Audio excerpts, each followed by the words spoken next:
I apologize, guys. I apologize. Please cut me a little slack. I'm so sorry because I live on the East Coast. Now, I don't know. I think I might wait for a couple people to get in here before I start talking. I'm a little disappointed in myself. I have a little brief funny story before we review what ended up happening. Just give me a second here. Silly me. Silly me. I don't know if I should. Hold on, maybe I can change the title. Yeah. Yeah. Honestly, I'm gonna be honest with you guys, bro. I ain't gonna lie to you. I live on the East Coast, so let me tell you what happened. All right. Stupid, silly me here thinking, yeah, Australia, just off of the thought, Australia's 12 hours ahead, right? For me, that's what I'm thinking. Up until now, I could have swore Australia, Melbourne, whatever, is just 12 hours ahead of us East Coast time, right? I'm on the East Coast. So I'm here thinking, okay, 12 p.m. will be 12 a.m. over there, right? Or 7 p.m. The show over there is supposed to be 7 a.m. for us. All right, okay. Then I go see, I forgot which fan put it up on Twitter. Someone was like, oh, what do you call it again? It's gonna be starting at 4 a.m. Philadelphia time. I'm like, what? 4 a.m. And I'm like, isn't Philadelphia the same time zone as us? So then I find out that they're 16 hours ahead of us. I did not know that. I swear on everything. I did not know that. Now, mind you, I tried to stay up because it would have been 4 a.m. my time, right? But what did you say here? Someone told me to shut up. Yo, I'm so sorry, yo. I'm so sorry. If you guys was waiting on me, I truly apologize because I honestly did not know that the time change was that crazy, to be honest with you. So, when I saw that, I was like, yo, I don't know if I could do a 4 a.m. till 7 a.m. live stream. I don't know. Maybe I'll try to do one of them, honestly, right? But I said, yo, I'm sorry, man. I gotta go to bed. I'm so sorry. I know people on the West Coast, it's a little better for them because you guys are like technically closer, obviously, to Australia in terms of like, distance, but yeah, that sucks. So yeah, what we're gonna do today is just look back at some of the clips that I've seen. Because I know a lot of people on our time zone, they were just waiting for the clips to drop. Because no one's trying to stay up that late. You know what I'm saying? And like 4 a.m. is crazy. I already seen this concert so many times. So I don't know. The only reason why I really wanted to experience this was because, Dolce and Q are gonna be on there, and I would just love to see how they incorporate that into the performance. Now, I'm assuming they didn't have like there was no mustard being advertised, right? So I guess it was Q, right? That came up first, like just as the opener, and then they just went into Kendrick. Let me know if that's how it went. Let me know, because these clips are kind of like all over the place. So I don't know what the order in terms of how they did the performance, or if they had Schoolboy come in and out. But all right, we'll see. The whole day ahead of us. Oh, I meant what's up? Oh, hey, okay. I was like, damn. I thought he's getting pissed. No, I'm doing good. I woke up not too long ago. And I seen some of the clips on Twitter. I was like, all right, let's just do a makeup video because I did promise that we would watch the live. And unfortunately, your boy thought it was 12 hours instead of 16. So I'm doing okay. But we're gonna check out these clips because from what I've seen just briefly on Twitter, it looked pretty crazy in Melbourne. So let's check this out. I know this was like a little promo, like previous certified boogeyman on Twitter, by the way. I don't know who does these edits. These edits are crazy. I don't know how it's like a little okay. Say something so okay.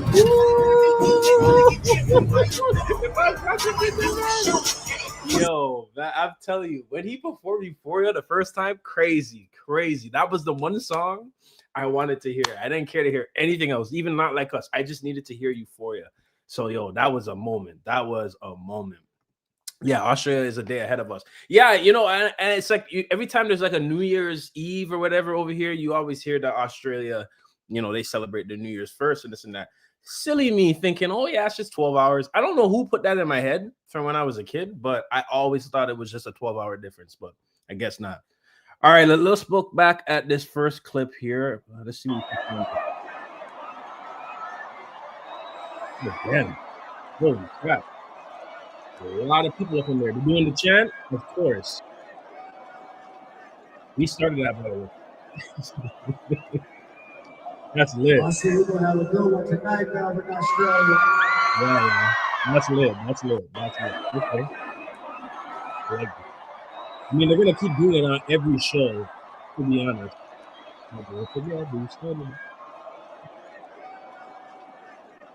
Okay, that's lit. Let's go to this next one here. What are we seeing here? What are they playing? Gloria?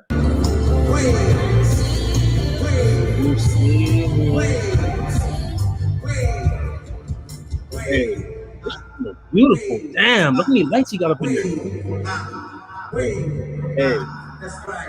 Hey. Nah, they was waiting for this. They was waiting for this concert. The stage looks nice too. I love y'all. This looks like a really good thing. I've never. I think it's football stadium. Pack this out too. Stadiums around the world. Who's doing that? Y'all tell me. All right, and now we got some Q. Hey. Hey.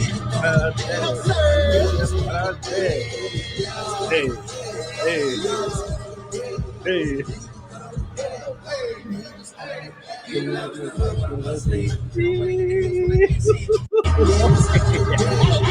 Yo, I'm so jealous of everybody in Australia because they get to see Q and Ochi. And then they get like 6 shows. Like between what is it, like 4 GNX shows and then 2 festival shows or something like that, or like 3 GNX, 3 festival shows. I don't know. They're getting a whole lot. And to be honest with you guys, I don't want this era to be done. I know I've said it on a couple of videos, to be honest with you, but he got to extend this tour to do an Africa show or a couple over there and then a couple shows in Asia.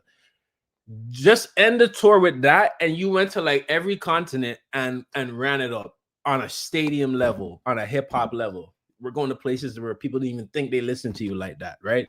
But he's already performed in what was it, Malaysia? And I think that was the recent venue that got confirmed for a Kendrick show. We just don't know what it is. We don't know if it's going to be the GNX show or if it's going to be, you know, his next album. So I guess we'll have to wait and see. But he really gotta. I really want him to extend the era. Me personally. I do want something new too, right? But in a dream scenario, I'm going 2026. He ends the GNX era and drops something else. Maybe not like the full-on album, but maybe the rollout for the next project could start, I don't know, halfway through the next year or towards the end of next year. If he's going to the Olympics, which I still think that's like very much the plan, like the plan is to just continue dropping until 2028. There could be another project in between that, or we get one in the following year. Either way, I would love for this era to continue. Give those last 2 continents the show they deserve. He could go in Africa and do some crazy stadium and just that's the one I really want to see is when he goes to Africa. I really want to see that because he hasn't been back since Mr. Morale, if I'm not mistaken. And on a stadium level, come on, right? That would be insane. Hey, Lightwalker in the chat. What's good? What's good? Good morning. If it's morning where you're at, I assume it is. As long as you're not living in Australia, because 16-hour difference. Still crazy to me that I just figured that out. All right, let's see. The Australian leg has officially begun. We are so back. Is this? Oh no! Here we go.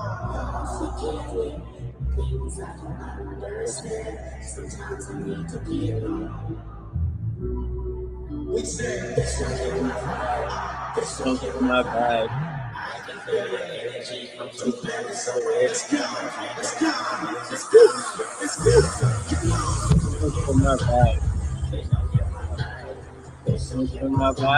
You know, I always bought him like ever since I've seen him perform.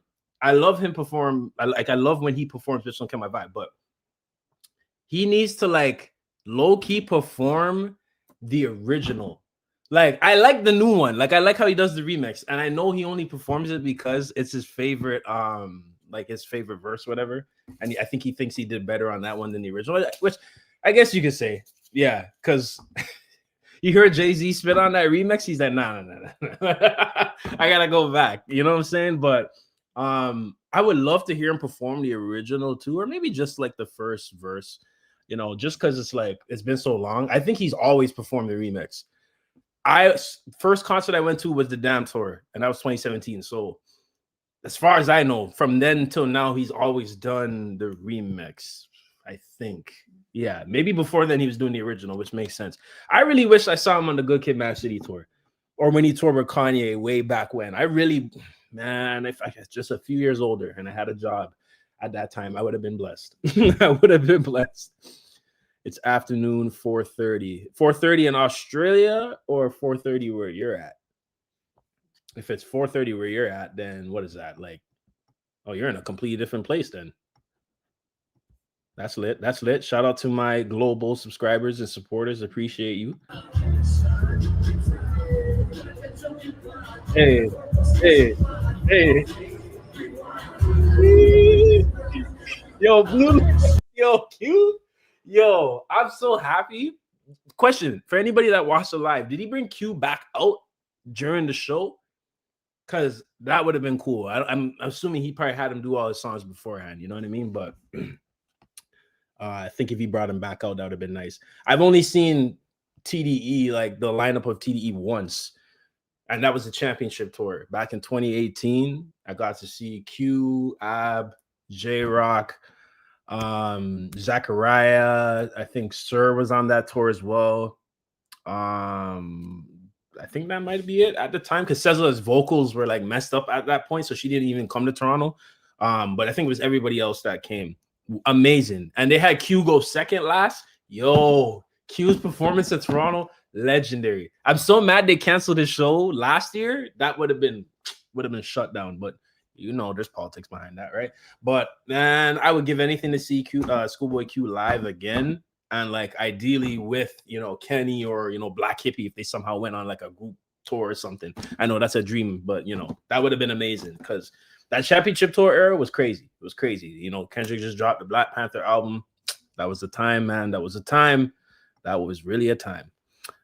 Thinking he's gonna help Baby Keem drop before he moves on to his next era. Yeah, I think that's a possibility too, because there's so much going on right now. And there's a channel I want to like shout out right now real quick called Geek About It. I shared out one of their videos on Twitter, I think a few days ago, but they did a really good video about why Baby Keem's album why hasn't it dropped yet, right? And essentially what it was is that the camps between, Kendrick, I guess you say PG Lang and Drake's camp before all of this were still kind of intertwined, right? We know Drake wanted to allegedly sign Baby Keem at one point, right? Or not sign him, but wanted to like put him on a song.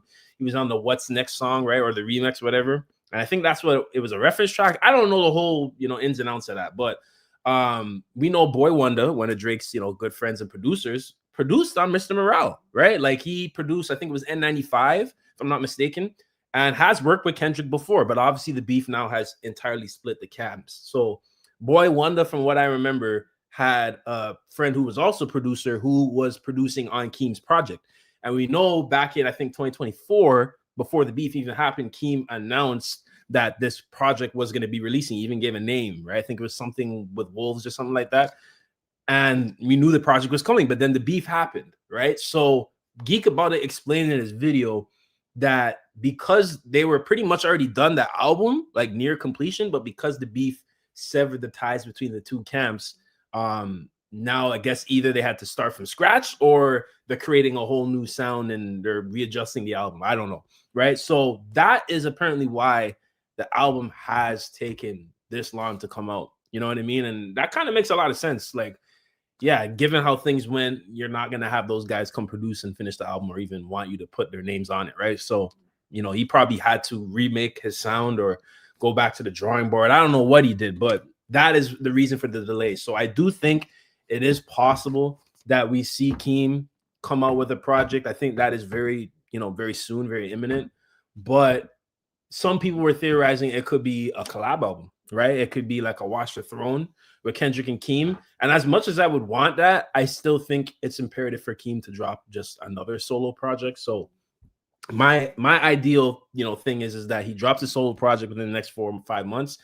Kendrick's on it maybe a couple times, right? And, obviously it's just Keem setting the tone. You know what I'm saying? Because people are like, oh, it's taking 4 years, 5 years, this and that. But what Baby Keem did with that album, the Melodic Blue, like he doesn't really need to. I know it sounds bad to say, but it's like he didn't really need to rush out another project after that. Like he's still living off that album. And as much as I want him to drop, more consistently, given the situation, it's understandable. Like we understand why. That's kind of past anything that you can do at that point because there's a whole, sever in the relationship between the camps, right? So I think it will deliver. Like, I don't have doubt in Baby Keem. I mean, you got a whole bunch of resources at your disposal. If the album is bad, I'm going to be like, what the hell? You know what I mean? You have Kendrick, you got PG Lang, you got all the TDE, whoever else, your deals and things are with. You got a whole bunch of people who have made successful artists. You know what I'm saying? So it kind of be very difficult for Keem to sell bad. And I'm going to be honest with you. I'm looking forward to a Baby Keem album over a 21 Savage, over a Little Baby, over even a Travis Scott at this point. You know what I'm saying? Because as those guys have the wave or whatever and this and that, Keem low-key will drop a project and take all of it. And I see it. I already see it happening. Look what he did with his first album. And so many people wanted to collab with him after that. You know what I'm saying? So like they better watch out. People who specifically make that melodic rap, right? Watch out, because when Keem comes back outside and does something else with his sound and drops some bangers, it's about to be crazy. You know what I'm saying? So I'm looking forward to that, and I really do hope. I know I went on a big ass tangent there, but I really do hope Kendrick is on that project. And as much as I'd want a collab album, I'd rather him kind of do a solo project first. You know what I'm saying? And that would be pretty cool. Here, I think Australia is like 12 hours into the future from Denmark, where I'm at. Oh, you're in Denmark. Shout out Denmark. That's lit. That is lit. I got subscribers from Denmark. I feel kind of nice about that. That's wild. I ain't never thought people would be viewing me, from like all over there. It's crazy. You know what I'm saying? So I do appreciate you tapping in. And so you said here it's future from Denmark where I'm at. Australia's like 12 hours. Okay, so you're like a 12-hour difference for you. Okay, maybe somebody who has like 12-hour difference said it to me when I was young or whatever, and I just kind of took it as law. I don't know why, but I was baffled when I saw it was a 16-hour difference from Toronto.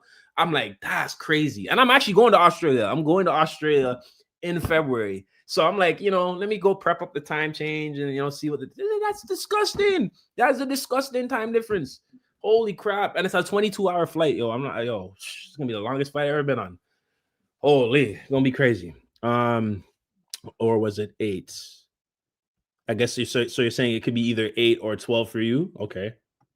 I feel like, doesn't it change though? Like, doesn't it change with daylight savings or stuff like that, which I never understood daylight savings because certain places don't do them anymore in Canada. I don't know if it's like that for you guys as well, but like certain provinces in Canada and places just stop doing it, and then some still do it. And I'm like, how do you never understood that? Like, I never understood that, Damn, I didn't know all that. Thanks for the update. Makes sense. Oh yeah, appreciate that. Yeah, check out his channel, Geek About It.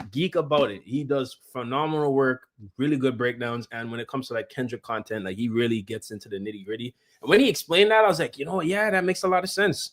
I don't like Keem is not dropping his album because he wants to be mysterious. No, there was other reasons behind why the album didn't come yet. So, if he drops that and maybe within a year's time, I don't know if they would do a collab album. Now that I say it, I take that back. I think they should honestly do a PG Lang album, like an album for the label, right? And whether you're gonna sign, what's her name, Amanda Pfeiffer, I think that's her name. She was on Mr. Morale, and apparently Kendrick is writing her album and working on her album with her. I do think you're gonna need some R&B artists on there, right? So it'd be nice, they could sign her, or just in general, just people who are close proximity to PG Lang. Right, like just like the Black Panther album, not everybody on it was signed to TDE. Just people that were adjacent, people that Kendrick and his team thought would make the sound the way that it should be. You know what I'm saying? So, yeah, like I think a PG Lang album would be pretty cool. And then he obviously has Keem. I don't know if what was his name again? Tana Leon, the other guy that was signed. I don't know if he's still signed to PG Lang. You could put him on there, get SZA and your TDE people on there. Get Dolce. We need a Dolce and Kendrick song. I've been saying it, but we also need a Dolce and Baby Keem song. Come on, man. You know how crazy that would go? They're like kind of around the same age group, so it kind of makes sense too. Like, there's so many opportunities they could do, and so many things they can create with that. You know what I mean? Like, if they do a PG Lang album, then I think up next you got to do a PG Lang Fest, you know, or a pop out fest. Like the pop out should be like annually, you know what I'm saying? And like, you know, Drake has OVO Fest, you know, J. Cole has Dreamville Fest, even though I think it's done now. I don't know if he's doing another one. But Kendrick, you know, you had the pop out, which was amazing, it was history, but now it's time to come in there and do an annual festival where eventually I think Kendrick could literally be the premier LA festival. Like I know there's a lot over there, but like PG Lang Fest or whatever you're gonna call it, like the LA is already in there. It just kind of makes sense for branding. So if you haven't thought about that yet and you guys do it, just shout me out and say, yo, Lightwalker, appreciate that concept. I've been sub since the Toronto concerts video. I'm also in Flex's chat. The other normal Canadian. Yeah, shout out to Flex. I appreciate you, bro. I was in his live the other day. Found out another Canadian that is understandable of the culture, that respects the culture, and isn't like a lot of these other people out here that give us a bad name. So shout out to you. And thank you, Tiny Dark Jewel. Thank you so much. I do appreciate that. You tapped in from the concert. I was going crazy. I was going crazy 10 times. Honestly, if he does come again, which I'm sure he will come to Canada again, you guys already know who to tune into because you're going to get the best coverage on this channel. Honestly, I try my best to do, you know, make that live as entertaining as possible, but the security, I tried not to show it on the live, but yo, every time I stepped into the aisle, like just a foot into the aisle, they were like, yo, go back, go. Security was not playing that day. And I'm glad, you know, because obviously the show was a success, but can I get a little bit of room, please? Like, that's what I'm asking for. Crazy. All right, let's get back to this. All right, we got that. Okay, look at this. Australian fans, there's some dedicated folks. I ain't gonna lie to you. I even saw they put up a mural of Kendrick. I'm gonna try to find that too, of Kendrick in Australia. And he even, I guess, FaceTimed the artist that did it, which I'm like, that's amazing. So shout out to the artist. But look at this. They got the boogeyman pictures. Kendrick Lamar is the greatest of all time. Yes. And K-Dot saves lives. Yes. And look at it. Look at the dedication. People bringing props to a concert. The X Chain. Come on, man. Like this takes time. This takes time. You know what I'm saying? And you gotta like appreciate us seeing the fan support in real time. You know what I'm saying? Like, I don't think any of us doubted, like I've said before, that Kendrick obviously has a big fan base, right?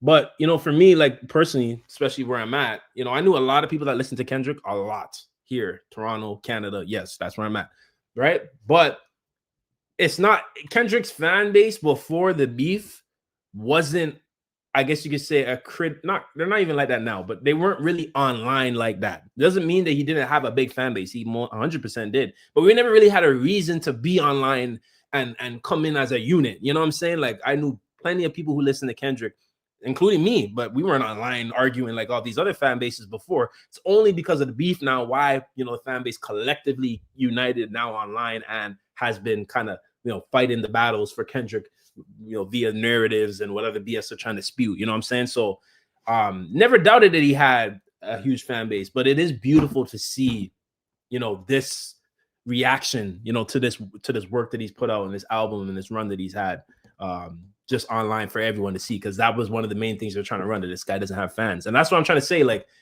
Drake's fan base online, like out of all the hip-hop fan bases, probably has like, I guess you say Eminem, right? Would probably be the first one that had a real online fan base. But for rappers, I think Drake's fan base has had at least like 10, 12 years online as a unit, right? So there was no way we were going to be able to counter that strength that they have. That's why they have all the hip-hop pages. That's why they got all the, you know, the podcasters and people paid off. Any narrative they create, it's like a regimen, right? Kendrick's fans have lives, right? Kendrick's fans have families, other important shit to care about. They're not out here trying to argue internet battles. You know what I'm saying? So when the whole battle happened and we seen this is how they move, it was like, whoa, what the, you know what I'm saying? But it's because they never seen us be as vocal or as outspoken about him in terms of how much we actually appreciate his music as a unit until the beef, why they were like, holy shit. You know what I'm saying? They were surprised. And this is why they kept trying to spew he has no fans, right? He doesn't have no support. They're just going off of what they see online. But I'm like, oh, you guys gonna be surprised, right?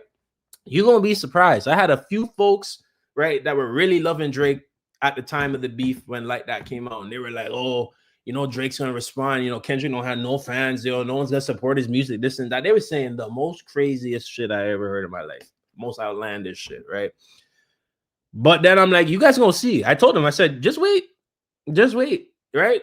I know this guy has a strong fan base here, and I know a lot of people doubted that. And I was saying it the whole time. I said, wait till he comes here, and then look what happened, right? As you guys saw, I'm not lying. So it's the same thing everywhere else, and that's what it really is. You know, you have obviously your hip hop stars and stuff like that, but it's like even with J. Cole, he had his fans online, and so did Kendrick before the beef, but you know, not to this level, right? Because they weren't the type of rappers to really kind of, you know, create that online culture. They're more not secretive, but they keep to themselves, right? So Drake is the one that's always out there. So his online fan base has a reason to always be online. You know what I mean? He's always gonna do shit online for people to see. So it makes sense, right? So don't doubt the fans, man. Don't doubt the fans. This is the last fan base you need to be doubting. And if anybody had sense, they would know that, right? So look at this. The dedication. I went to the concert in Sweden. We were everywhere, aisles and halls and stuff. Had to go on beer runs and get merch while there wasn't a line. Yo, you're smart. You're smart as hell. And trust me, I got my beers before the show. I said I'm buying my 2 big cups right now ahead of time, right? Because I'm not trying to go in and out and miss what's going on. And I knew I had to live too. So I'm like, let me just get my stuff now, right? Plop up here, right? Got my little, you know what I'm saying? And then I was like, oh, okay. It was lit. So I understand. And I didn't get to get any merch, unfortunately, at that point. So I'm a little mad about that, but I'm glad that you were able to do that. And that's smart that you waited until the show started. Everybody go in. I'm heading no. You know what I'm saying? Definitely not the same security. Yeah, you guys had way more clear security. I've even seen all the European shows in general. Your securities, like, they didn't even care. You guys were we couldn't even mosh pit in Toronto. They wouldn't let us move from the section. Once you stand, like once you're on the floor and you're in that little section that you're supposed to stand in or whatever and sit, you can't move from there unless you're going to the bathroom. And even then, they have people kind of like walking them out off the floor to where the bathrooms were. I'm like, that's how crazy it was. Insane show, but I really didn't get to turn up the way I wanted to. I wanted to mosh pit, we do some crip walking and shit in the aisle. They weren't even trying to let us do that. I'm like, yo, I'm still gonna turn up, bro. I don't care. Like, I honestly don't care. But they were like, one more time, we're gonna kick you out. I'm like, all right, let me relax. Let me relax. The smear campaigns force us to come outside. Yeah. If you guys weren't trying to smear his name, we wouldn't really have a reason to be on here. And this is what I'm trying to tell the people.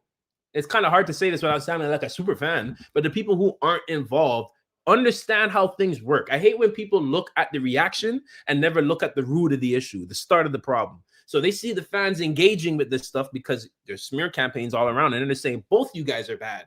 Both you guys are the same. I'm like, no. I don't dox people. I don't go Photoshop bruises on people, right? I don't talk about Drake's child and say all these nasty things and use AI. I don't do none of that. Don't group me into that category just because you see people combating the issue. I hate when people do that. That's one of my number one pet peeves.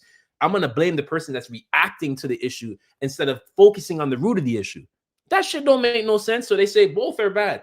I mean, honestly, at the end of the day, at this point, if I had control of the whole fan base, I'd say, yo, let's just stop arguing with them because they're never going to stop. You know what I mean? And at this point, we are the better ones. We are the bigger people. We've combated them a year and a half enough. They got their ass whooped, right? Between the fans. And then since they are like a hive mind with Drake, they also got their ass whooped as well on behalf of that battle, right? So they're mentally skewed. They have PTSD.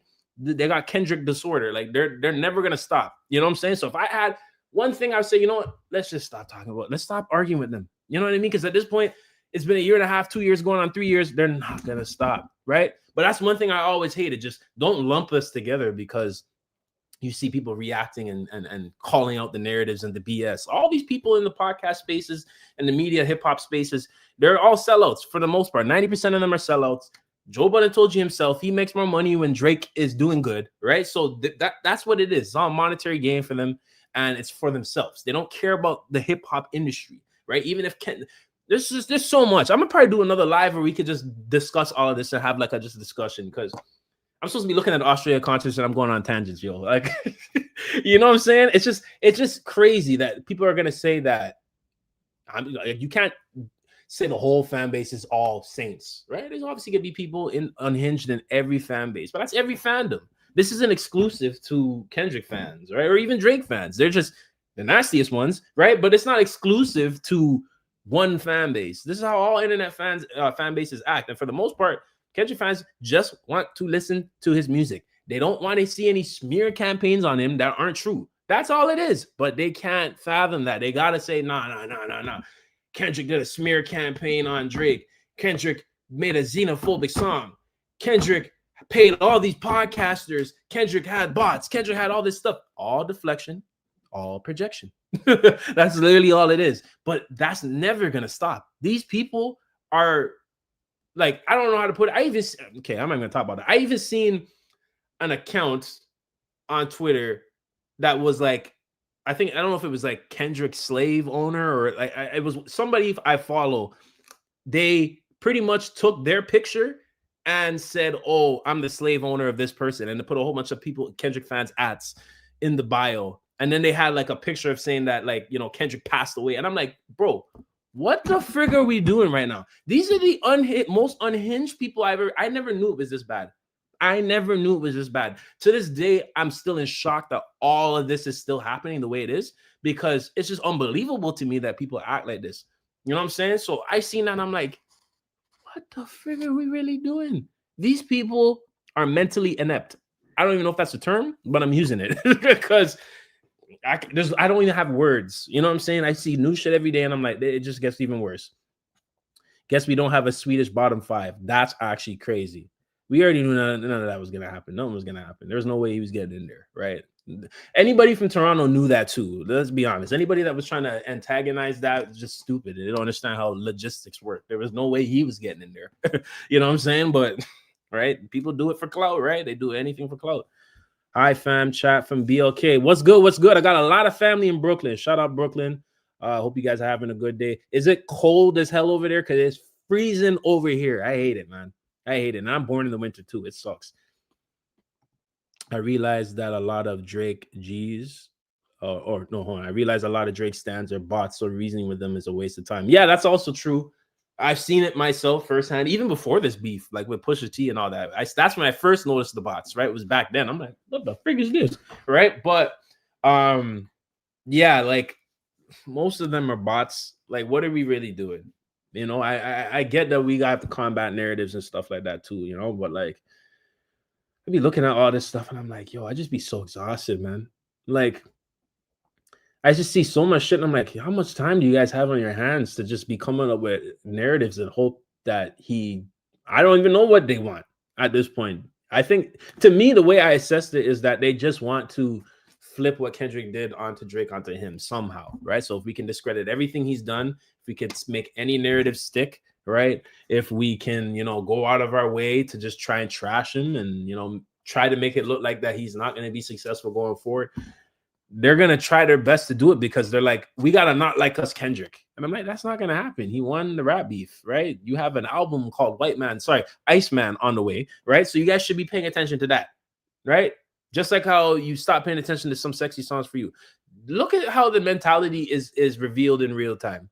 Look at these people, right? They were out here slamming that album as soon as it came out a week after the Super Bowl, by the way. That wasn't a coincidence. They were like, oh, this album, greatest all-time best hip-hop album. It's going to beat GNX, blah, blah, blah, this and that. As soon as Iceman was announced as his next project, Iceman, that's where their focus went. They didn't even talk about that album. And that's what I'm talking about. He dropped an album this year that they're not even discussing and listening to because they're so focused on the next album. It is fast food slop.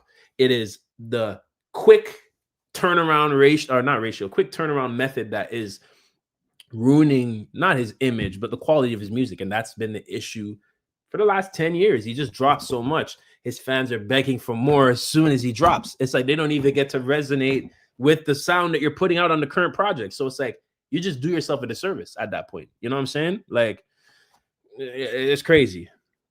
He said, you're just like Flex. He also got off a tangent. He also go off on a tangent at time. Because he understands, right? And Flex, he, like, I see that we're similar in that way, but like, I think he may even tell you, like, there's people who think like him as well. Me, obviously, too, but there's a lot of us who think that way down here. And it's to the point where it's like, it's sad that it's even being called out because it's like, it should be common sense. You know what I'm saying? Like, I don't think we're saying anything that's like, oh my God. Look, no, this should be common sense. Unfortunately, it's not too common nowadays, right? So here we are.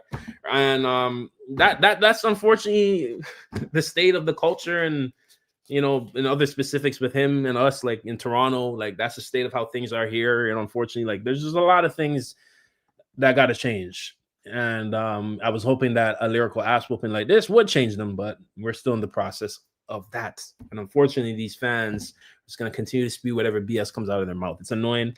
And it's like, focus on the music that this man is giving you. He's going to give you 3 projects a month. So just focus on that, right? Stop worrying about other artists, especially if one beat you in a rap battle. I think, honestly, most his fan base, Drake fans online, are bots. But I also think on the low, some of his fans are undercover agents. Hear my theory. I think some of his fans are undercover agents to make him look worse. Academics, low key, I know he's like really a Drake fan, but like whether he does it intentionally or not, he doesn't realize he also does a disservice to Drake, just like all the other fans. So when he comes out and says Drake is selling 1 million first week, you're setting the bar way too high and you know exactly what you're doing, right? Or when all his other fan bases come in here and say all these nasty things about Kendrick or whoever else, how do you think it makes him look? I think obviously some of them are real. Like they see the bots and the other people doing this. So they're like, I'm going to say nastier shit about Kendrick and whoever else just because, right? They say non-actionable opinion now, right? Because now that's how they're so mentally like messed up. The judge put that in the paperwork for the UMG filing. And when the lawsuit was dismissed, and now they're like, I can say whatever I want now. I'm like, that's not how it works, bro. I mean, academics learn the hard way. Milagros learning the hard way, right? You see Megan Thee Stallion, she's wasting no time. There's other YouTubers from Canada doing that too, right? Unfortunately, and I don't know why they still have a voice, but unfortunately, that's what it is. But it's like, guys, you're gonna learn the hard way that you can't just be saying all these things about people, and you're doing this in defense of someone, not realizing how bad it makes that someone look. So I don't have to ever believe confidently that Drake's image will be the same ever again, because his fan bases will never let that happen. Drake will never become that sweetheart guy that we knew back in the day, right? He's not going to go back to that because his fan bases, or his fan base, I should say, is very wicked, like just really evil, very immature, and very nasty. I really doubt that that's going to be the case for him. Kendrick fans don't affect Kendrick's image, right? But Drake fans definitely affect his image. And that's one thing they don't realize, because nobody in that fan base is saying, maybe we should stop doing this because we're making our like GOAT look bad. Nobody's saying that because they're all clueless, right? So yeah, tangents. I will always go on tangents somehow. Sorry, guys. All deflection, all projection. Yeah. That's literally what it is. That's literally what it is. I don't need any physical proof in front of me to know that these things are true, because I've seen them, right? And it's just common sense. That's just what it is at the end of the day. I said it from one of my earliest videos. Kendrick was never accused of botting until he beat Drake. No one ever mentioned those words bots and Kendrick Lamar in the same sentence until he beat Drake. But you want to know something? We've been saying Drake has been botting for years, botting fans and botting music. That has been a narrative for a long time. Just like the PDF narrative, that has been a narrative for a long time, right? But all of a sudden now it's like, oh no, he came up with this. It's xenophobic. Oh, he's dividing. Oh, he's saying he's not a black man. None of that was ever said. None of that was ever said. But when you have an immature, unhinged fan base like that, obviously it's going to go through one ear and out the other, right? They're listening to respond and say stupidness. They're not listening to actually hear and process what people are saying. That's why they like Drake. I said it. The last 10 years, Drake sounds good when you're not listening to the lyrics. And I think that's how they listen to music, right? Then they're going to come up with some, this is what it means. This and that, blah, blah, blah. Bro, no. Let's just stop, man. Let's stop. They didn't feel the need to fight as long as they thought Drizzy Pie was winning. Now they are put in a position where you get to see what they are really like. Yeah. You guys remember how confident they were talking before Euphoria? The 2 weeks before Euphoria, when Drake dropped push-ups and what was the other shit track? Taylor Made. Yo, man, hold on. I gotta get my computer charger. Hold on 2 seconds. Yeah, they were horrible. They were talking the most shit during that period of time. During that period of time, they were doing the absolute most. They were like, oh, this and that. Kendrick got no fans. Nobody supporting him. Oh, Drake's about to come out with a banger. It's gonna be a party record. Everybody's gonna be dancing to a Kendrick diss. Man, the amount of shit I heard, and I'm pretty sure if Flex is here, he probably had to tell you them as a Kendrick fan down here. Like, there's a lot of Kendrick fans down here, but it's a Toronto, so obviously, Drake gonna have a lot of support. But man, they felt so the DMs I was getting from people I don't even talk to like that. They just know I listen to Kendrick. Hey, your boy's done. I'm like, I said, every person that said that to me, I said, y'all just wait. Y'all just wait. Keep talking. Y'all wait. Because as soon as he responds, I don't want to hear none of that. I want to hear this and that. I don't want to hear none of it. And that's exactly what I heard. That's exactly what I heard. It's like the trumpet and his hardcore MAGA. It's like the trumpet and his hardcore MAGA. The truth screams in their face, but they refuse to accept it. Very very similar. I mean, even to the way that they, conjure narratives and spew them online and all that. It's the exact same. And it's because a good chunk of his fan base is MAGA adjacent, very much in the unhinged culture online. Like, I swear to you, I didn't know that it could get so deep that we're in a Discord chat and we're out here plotting how to discredit Kendrick Lamar. Like, that's what they're doing. They're in there coming up with narratives, right? Trying to figure out security guards in hotels where Kendrick was at when he was never there, right? Like, they're doing they're offering up money to get dirt on this man. When Drake already did that didn't end well for him. But you guys think, I could just offer 50K and I'll be able to figure this out. I have 50K to pay up these people, but I don't have 50K to pay the people that I owe money to. Like, it's disgusting. I'm sorry. I'd like to apologize on behalf of some of my Canadian counterparts that be doing this podcasting hip hop stuff. Because I don't care how long you've been doing it. I've said this many times. I don't give a shit. There's gonna be people here say I've been in the game 20 years, or I'm OG and before you, this and that. All that can go out the window when you're saying a bunch of nonsense, right? And when you're going against the culture, it doesn't mean nothing. It actually looks even worse. If you've been in the game a long time doing hip hop media from Canada and you're out here saying foolishness, I don't care how long you've been in the game, you just undid everything you just did by spewing this rhetoric. That's what it is, right? No one's saying you got to love Kendrick. You got to go be on this side. You can still love Drake and listen to his music. But when someone wins, someone wins. There's no BS. There's no, I would have slapped him if I seen him if someone dropped a diss track. There's all this stupidness from these people that just stop talking, right? Like, stop talking. It's the dumbest people out here getting on podcast mics, making songs, doing shows, right? Trying to be influencers, just saying the most stupid shit. And it makes no damn sense. And people are allowed to do this shit, right? Like, it's just crazy to me. It's just so crazy. Oh, yeah, we get it. That's why we support him. Yeah, keep it up, man. Because honestly, there are plenty of authentic voices in Canada. Just like how I say, plenty of authentic artists, people who are actually driven by the desire to make a change and are genuine about what they want to do, as opposed to being clout influencer hungry. Unfortunately, there's a lot of people like that in Canada too. And for my American fans, or people from around the world that are just watching the channel, or are just kind of in tune with what's going on, you unfortunately will 9 times out of 10, if not most of the time, see the bad people coming out of Canada in terms of like the wrong people, right? You'll see the people who just give us a bad name, and that's very unfortunate. So we're trying to change that, right? You guys see our channels, we represent a different side of Canada, maybe side that you didn't really know existed before, right? But we're here, and there's plenty of us. So if I continue to do this, it may inspire others from here to try and voice their what they want for change. And hopefully, I can inspire other people from around the world as well, right? And start your channel, start, your discussions, and actually create, real debates that are positive for the culture and respecting hip hop at the end of the day. That's all it is. You know what I'm saying? So that's easy for me to do, but for other people, that's like very difficult because they have no respect. It's also why I'm here. Ranting with intelligence is interesting and creates interesting discussions and conversations. Yeah, exactly. And I like that. I'm glad that you guys are, can get something from this too. You know what I mean? And I'm gonna, like I've said it before, I want to do more lives for this exact reason. People want to just come out here and discuss early in the day. You know what I mean? Just keep it going while you're at work, and we can get into some deep topics and stuff like that. So that would definitely be a thing for sure. I'm gonna do these a lot more because I should, I definitely should. I say it all the time. Act does not like Drake. He's an undercover Kendrick fan, but he has to keep up appearances for views. Yeah, I think I was like kind of briefly going into that, and then I went in another tangent. Yeah, he definitely is.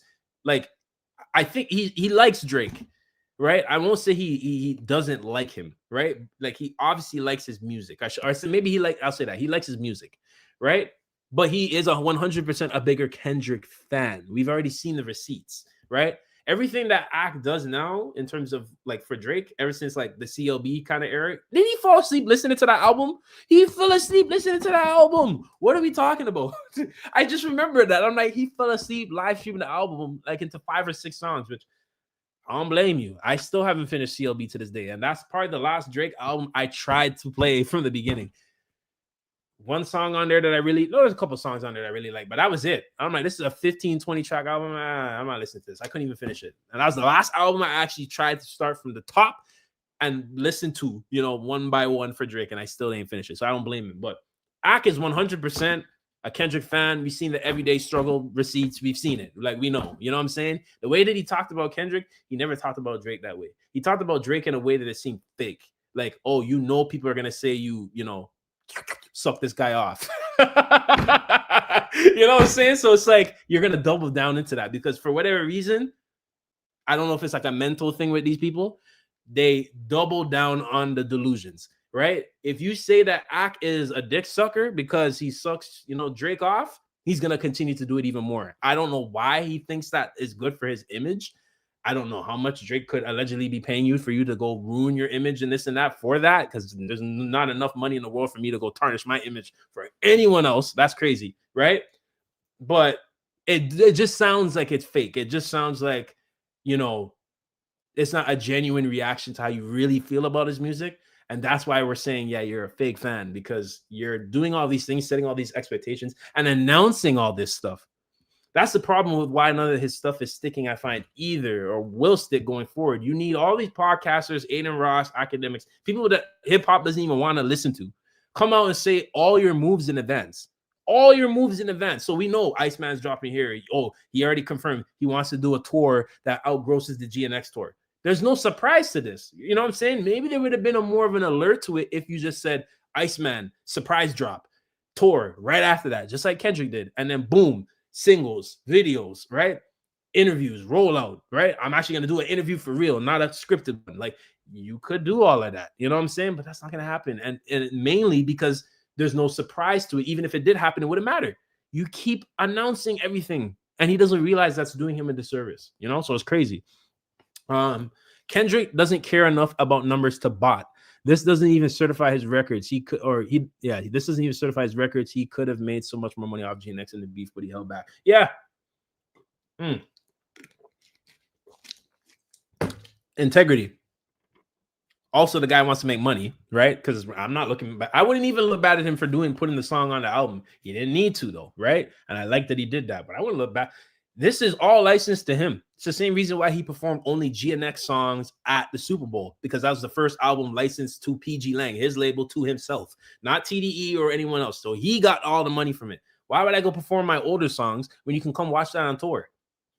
Makes perfect sense. You know what I mean? So, you know, there's no reason for him to bot his music. Like I said, the word bot and Kendrick Lamar were never uttered in the same sentence until this beef. And that's very telling. Very telling. Mind you, people have been making fun of his first week sales, right? They're like, oh, Mr. Morale sold 295 first week, which I'm not gonna lie, when I first saw that, was suspicious, because I'm like, damn, sold 600,000 plus first week, right? And that's obviously his most commercial album, right? So we're like, okay, Mr. Morale, this return album, at least a 3-4, 100K first week. But from what I remember, and this is like a Mandela effect thing, we're gonna have to go back and actually look.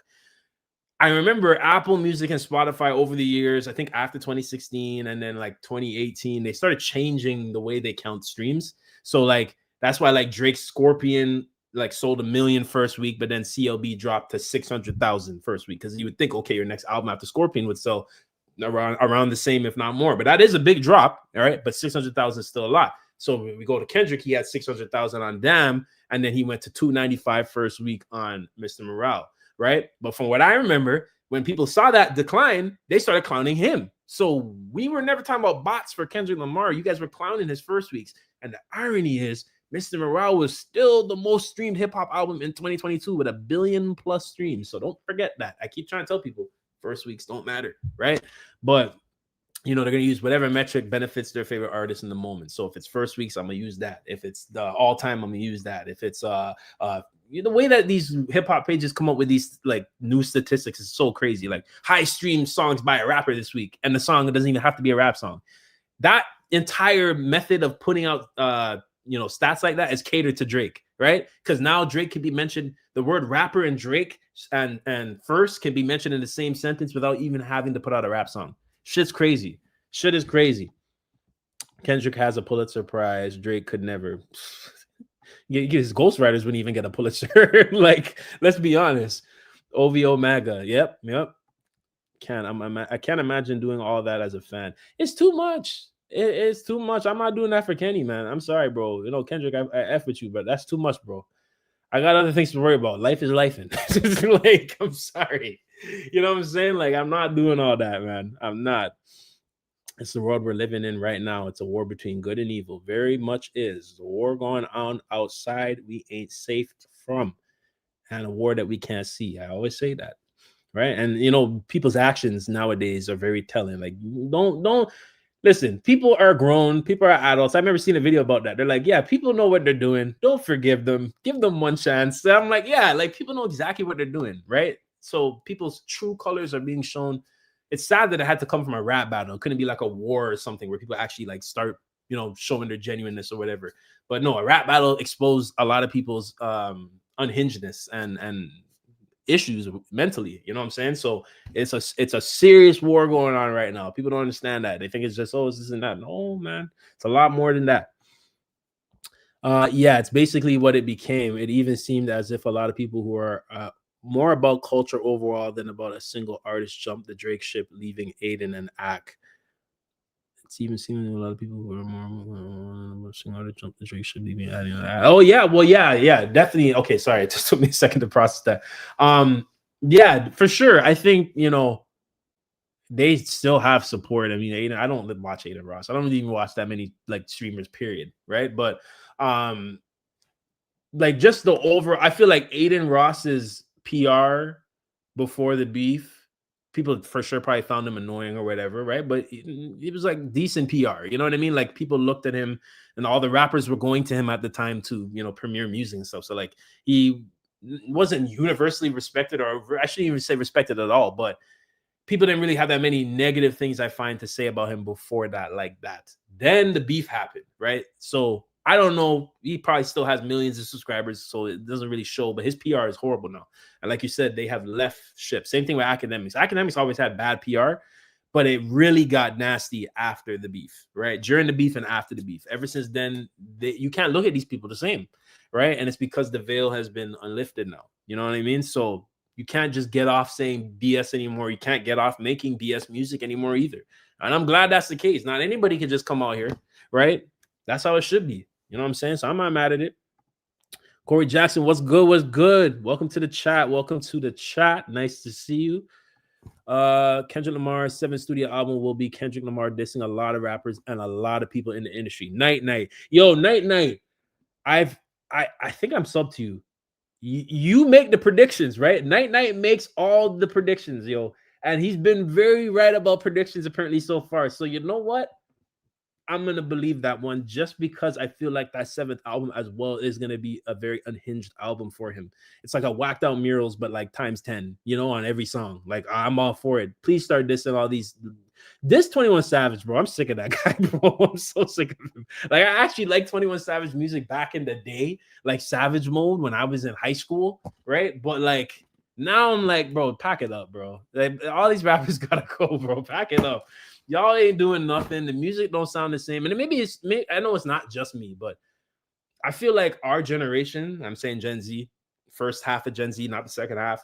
First half of Gen Z really aged fast, right? So everything was multiplied on top of that. The way we consume music, I feel like we got over a lot of trends and shit fast. And that's possibly due to, you know, the industry just pumping out new artists and trying to make new waves and trends too, right? But like, it's like I listened to 21 Savage's music when he was really jumping back in like 2016. Same thing with Uzi and those guys. So like 2016, 17, 18, yeah, I would bump those guys. After that, I'm like, I never need to listen to their music again. So when 21 Savage was all over CLB and then he did like album with Drake, I was like, oh my God, bro. I was so over Big Stepper, hit a big depper, hit a leper. Like I'm so sick of that, bro. It's the same flow. Yo, there's a song that 21 Savage is on. Someone please tell me the name. I can't remember the name. James Blake is on the song. And James Blake did one of the greatest intros melodically on a song, on a hip-hop song. I'm like, this, you know when they showed the meme of the guy floating, listening to music? I'm like, this intro is disgusting. Metro Boomin producing the beat. I'm like, this shit sounds so crazy. Then you hear 21 Savage come in. I'm like, oh my God, the man ruined the song. Bro, I'm so sick of it, bro. So I hope he comes out here. This is him. I hope he comes out this little baby. All of those guys, get him out of here. Young Thug too. I mean, he already packed up Young Thug on Squabble Up. It's just crazy that he was talking about him on that song, bro. It's just crazy, man. Shit is crazy. And their ilk. Did I say that right, or is that something that maybe I'm too slow? I don't know what that means. AJ is a chaos agent who gets paid to do what he does, or Ak. Oh, Ak is a chaos agent who gets paid to do what he does. Oh yeah, for sure. Pure chaos agents. That's all they can fund over there, because that's all they can do. You know what I'm saying? Appreciate you. It goes beyond the culture. This is just a microcosm of a much bigger problem. 100%. You know, I think for people in the culture, it's the biggest reflection of the issue overall now, right? Because now you're seeing it. If you weren't seeing it before, and now you're seeing how bad it is, and how hip-hop has really gone down the gutter in terms of us just letting anybody in here, whether you're a podcaster or an artist. Anybody can come up in this place and say whatever they want and do whatever they want with barely any repercussions. That's partly on the artists, that's partly on the consumers for wanting that, and that's 100% on the labels for pushing that, right? So it's an issue all around. You know what I'm saying? And that's just the music side of it. When we go to the world side of it and politics and wars and all that, it's crazy. What did Kendrick say? Is deep. You know what I'm saying? Like, come on, man. Mr. Morale and the Big Steppers is a great album, easily. And I knew from when listening to the album, and I said it in a video too, like, it's amazing. Kendrick's albums, for me personally, always came out at a time when I needed to hear what he was saying specifically on that album. It's so strange, right? Like, it's just weird how it kind of matches up with what I'm going through, and I needed to hear an album like that at that time. And to me, still, I love all the eras, but on a concert aspect, the Mr. Morale and the Big Steppers tour, yo, theater. Martin Scorsese, cinema.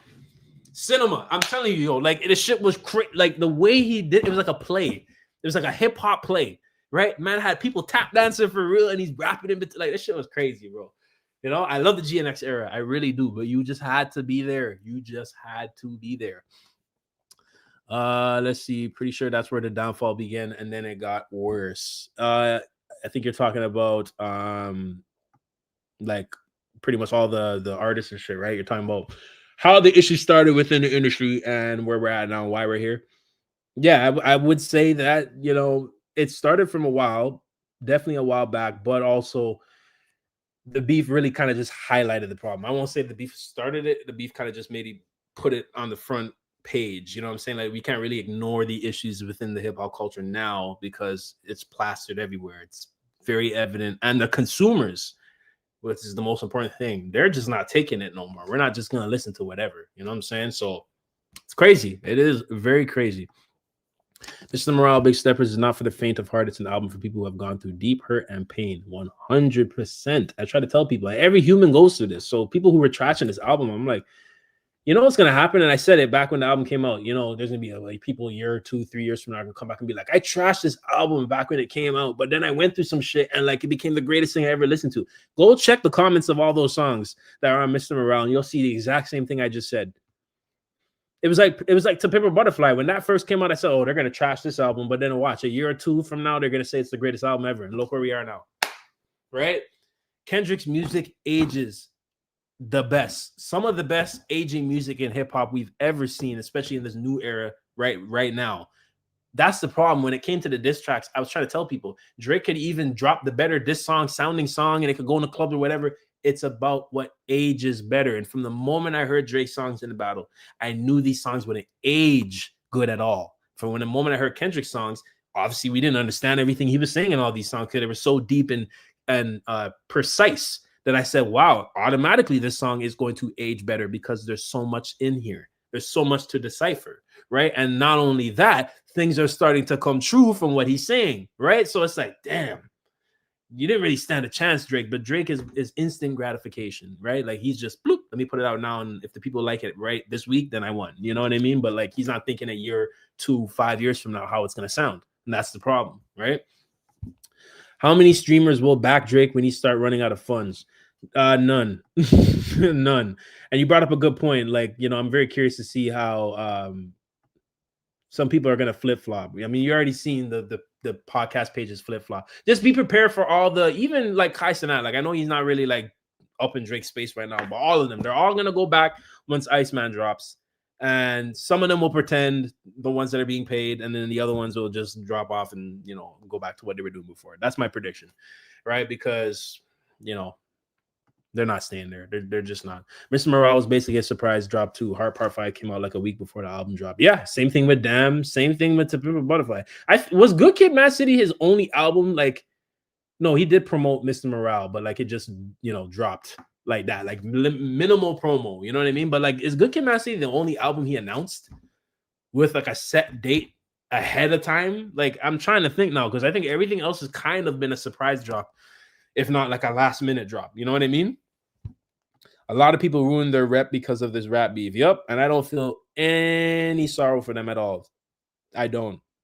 Because they're grown. Some of them are even way older than me. And so there's no excuse. There is no excuse. You know what I'm saying?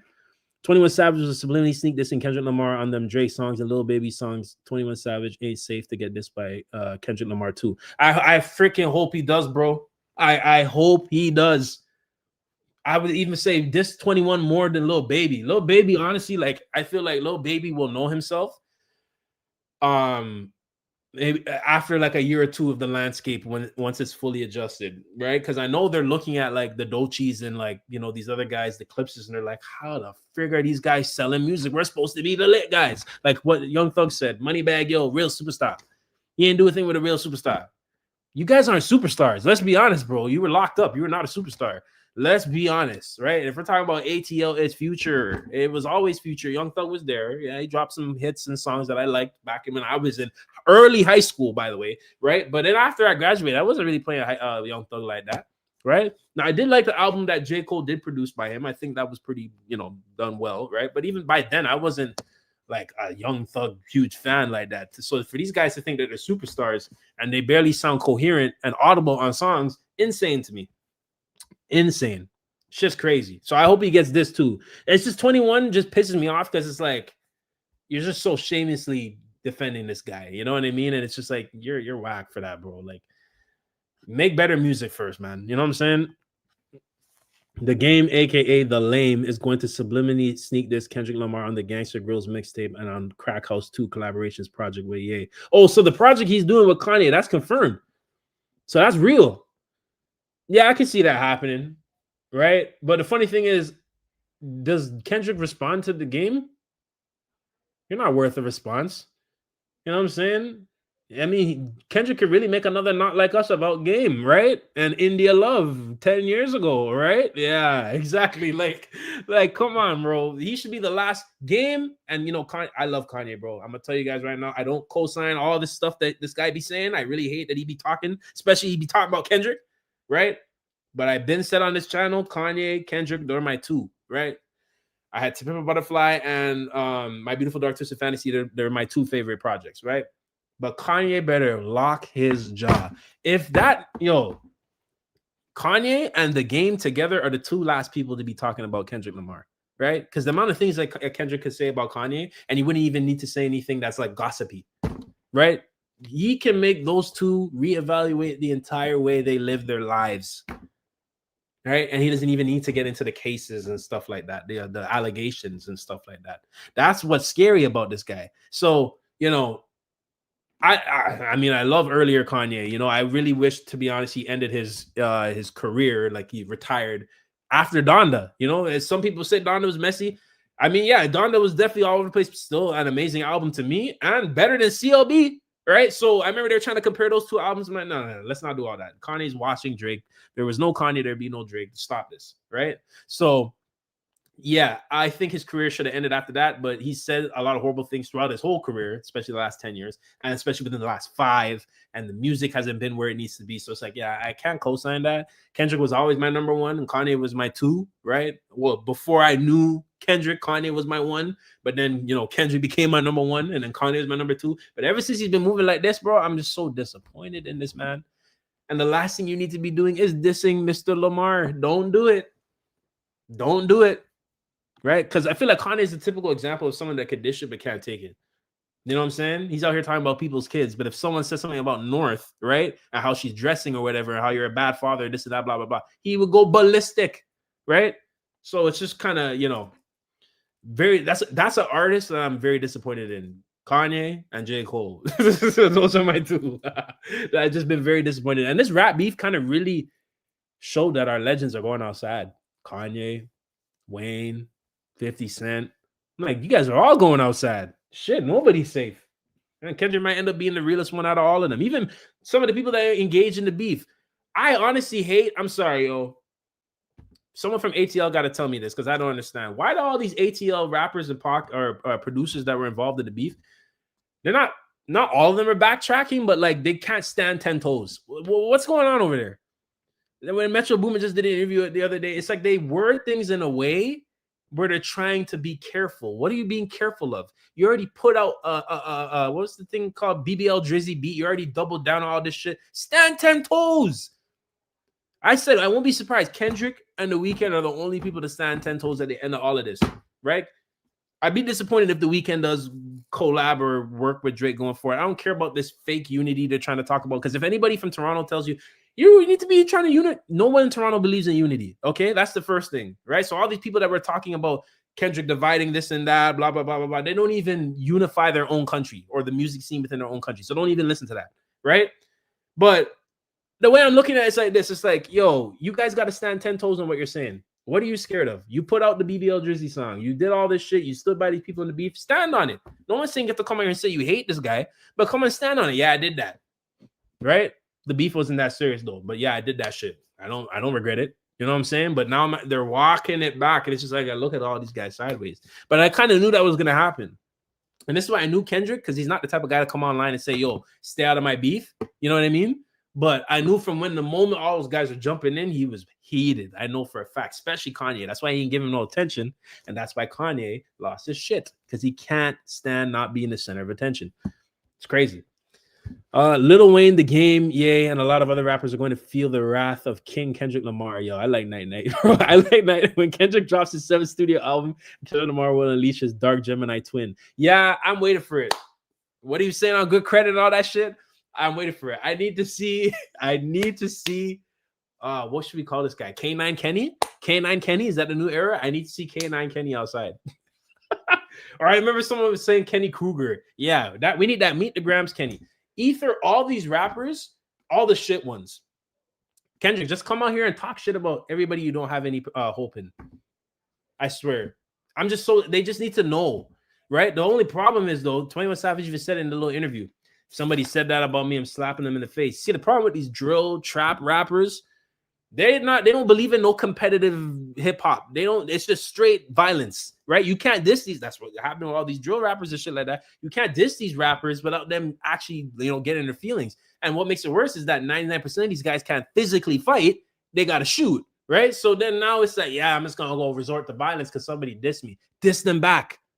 You ever thought about that? Diss them back. But they know they can't. That's why. Right, so they have to downplay the competition in hip hop. They have to downplay the fact that people do trade blows lyrically and don't have to go in the streets, right? But you yourself have only been chosen by the label, sir, to promote the street foolishness. So you don't see anything outside of that. So I get it, right? But that means you should be the last person talking about all this stuff. You don't understand how real hip-hop competition works. That's why you said I'd slap him in the face. Someone dissed you, it should be very easy to do. You don't need to result in slapping them. Come back and lyrically whoop their ass, right? We're dealing with children, bro. That's what it is. I had to grow with Mr. Morale. I couldn't listen to it fully until I went through some ish. I still get teary-eyed on Die Hard. Yeah, and that, I understand that. I understand that. It's not an album that, like, you're just gonna be able to spin with ease. You really have to empathize with not what he's going through, but in terms of like you understanding it because you've gone through shit yourself, right? And especially for the culture and the harmful ways of the culture, and just being discussed on the album, just having important discussions that need to be talked about. I think that was the goal and the point of Mr. Morale, and I think he succeeded. You know what I mean? Damn had a set drop date. Oh yes, he did. But then they, which was weird. He said it was April 7th, right, on the Heart Part 4, and then it dropped the 14th, right? I think it was Good Friday that year. I remember. Yeah, so I guess so technically Damn had a release date, but then it just came out the following week after.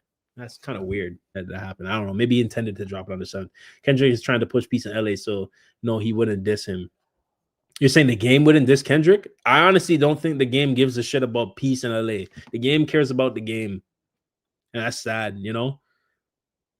It's just like I'm not. This is what I said. I made this channel to let people know, because there were a lot of people from here that were trying to push this Toronto versus LA shit. And I'm like, bro, first of all, what were we gonna say? Talent wise, we have a lot of people here, but we don't have an infrastructure to even go against California or LA. Okay, and then let's talk about sonically. We are nowhere near sonically able to go against LA. And then we're gonna talk about violence. Definitely nowhere near to go against LA. So why are we doing this? Why are we pushing this divide? Right? That's why I made this channel, so people understand it's a unity thing. That's what it is. Right? But these people want to push war. They're conflicted. The game really don't want that smoke from Kenny. He will turn him into a song. I hope so. I really hope so. Game slid into the DMs of an underage Ruby Rose. He should probably not stick his toe into that volcano. Was it Ruby Rose? I said India Love. I thought it was India Love. Either way, it's disgusting, right? Like, you're gonna get outed for that. Is something about to happen? Is Kendrick going to appear? He should have probably not stuck his toe into that volcano. That's a crazy thing to say. Is something about to happen? Is Kendrick going to appear? I mean, I hope so. I hope we get a TV off video, but that's wishful thinking at this point. What's funny? This whole time we're supposed to be looking at these damn clips. Yo, and hold on, guys, give me 30 seconds because I just remembered I got hash browns in the oven and they're probably burnt.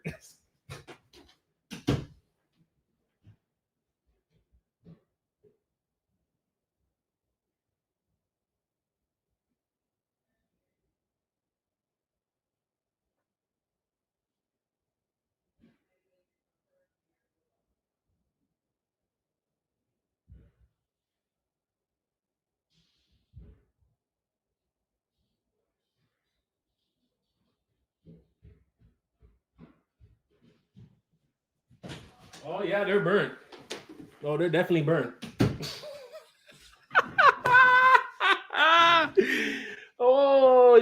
I honestly forgot that I put these in.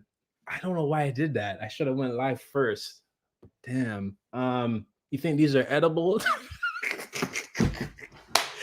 Yo, this is crazy. Man, so I might have to remake these. That sucks. But it's okay. It's okay. I'm glad that I'm on live with you guys. Okay. While I try to chew these scone hash browns, let's look back at Mission Complete. 5 more to go. Damn, they're really doing 6 shows over there. That's crazy.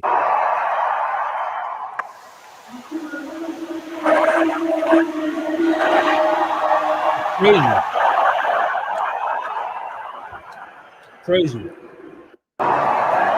This stadium's really nice. I hadn't seen the stadium before, so I was like, oh, it's a really good venue. What's this? Damn.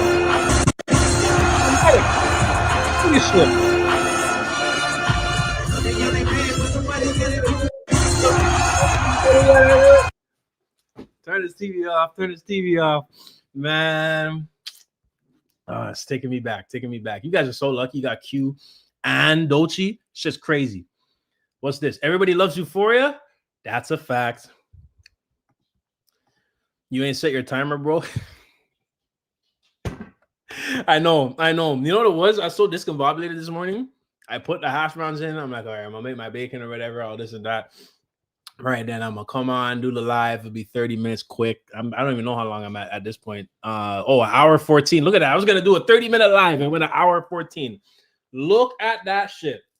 Y'all hear it? Hold on. You want to listen to how hard these hash browns are? Look. This shit should be. Hold on. You know what? This is what we're gonna do. You hear that? That's the hash brown. They're not supposed to be scones, man. Yeah, I fucked up. I fucked up still. I'll give it to my dog because she got teeth for that. What's going on with this? Why aren't you playing? That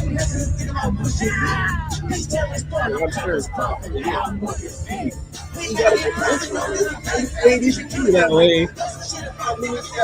I don't want to look like the same. Come on. I want to hear this guy, yo. Holy crap. This guy looks like he's going in. Yo, play. What is going on? It's that Canadian Wi-Fi. It's horrible. It's horrible. Our Wi-Fi providers, trash. It's trash. Maybe TV Off will be a collection of tour footage to show off how the world scream mustard together. Oh, that would actually be pretty cool. A stadium like music video, thing that would mash up. That'd be pretty cool. That would actually be lit. Mustard, and they show like all this shit. That would actually be sick. You know what's crazy too? I think they confirmed they're doing a documentary for this tour, so that should be cool. You know what I'm saying? Like seeing all of this culminated together in a stadium tour. I know that footage is looking crazy. I can't wait. Turn his oven off. You are hilarious, bro. Yo, oh my God, that was jokes. Nah, dead ass. I did turn it off. And you know what? We're semi-burnt. One of them is like really burnt. The other one is like semi-burnt. That's the one I showed you. I'm not going to show you the other one. I'm not trying to embarrass myself this morning. All right, let me hear one of my favorite songs.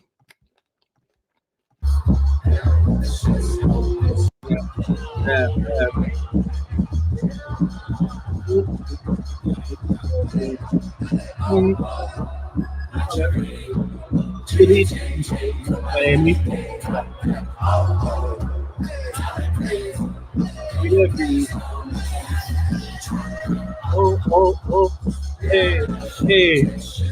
You're so lucky, bro. What? Damn, man. I'm like, yo, Q, come to Toronto. It's lined up. They cancel your show here. You have fans. Yo, man. I wish, bro. I wish I would have been going crazy. But it's okay. I saw him in 2018. I'm not gonna be picky. You know what I'm saying? Or not picky. I should say I'm not gonna be selfish. At least I did see him.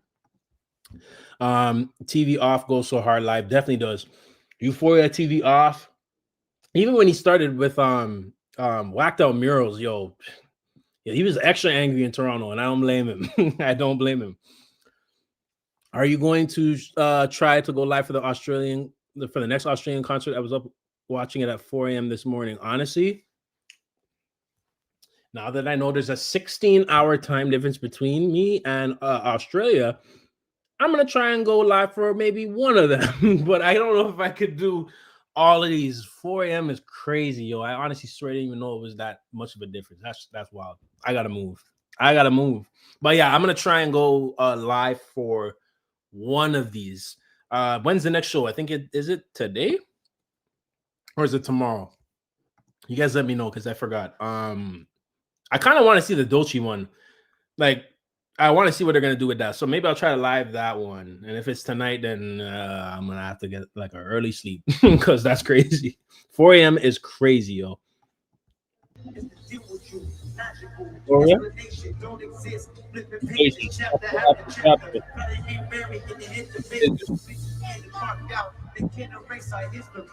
Margins ain't big enough. My woman and my right hand, my saint and my sin. Ain't no bitch like my bitch, cause that bitch been my.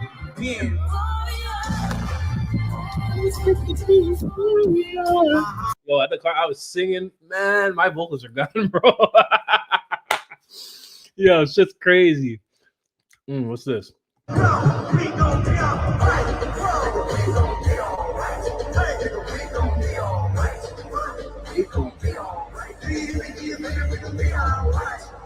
Oh, he's gonna be all right. Be all right. I like how many black Australians I'm seeing in these clips. Yep, I'm loving that too. Black people are global. They're everywhere. You can't get rid of them. You never will. I love it. I love it. It's beautiful too, because like I'm going to Australia a couple months. Essentially, my sister's going to school there, so we're going down with her. And she was all showing me like there is a pretty big black community in Australia. I didn't know as much, right? Obviously, a 1-2 or whatever, but like never really looked into Australia and the population, or you just kind of assume there wouldn't be a lot of black people there, but they're out there. They're out there. I'll tell you that. So it's beautiful to see. I'm glad they pulled up. Whether they're from elsewhere or they live there, I'm glad they outside.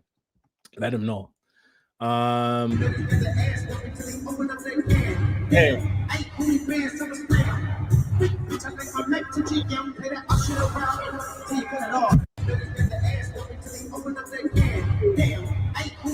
With a slam.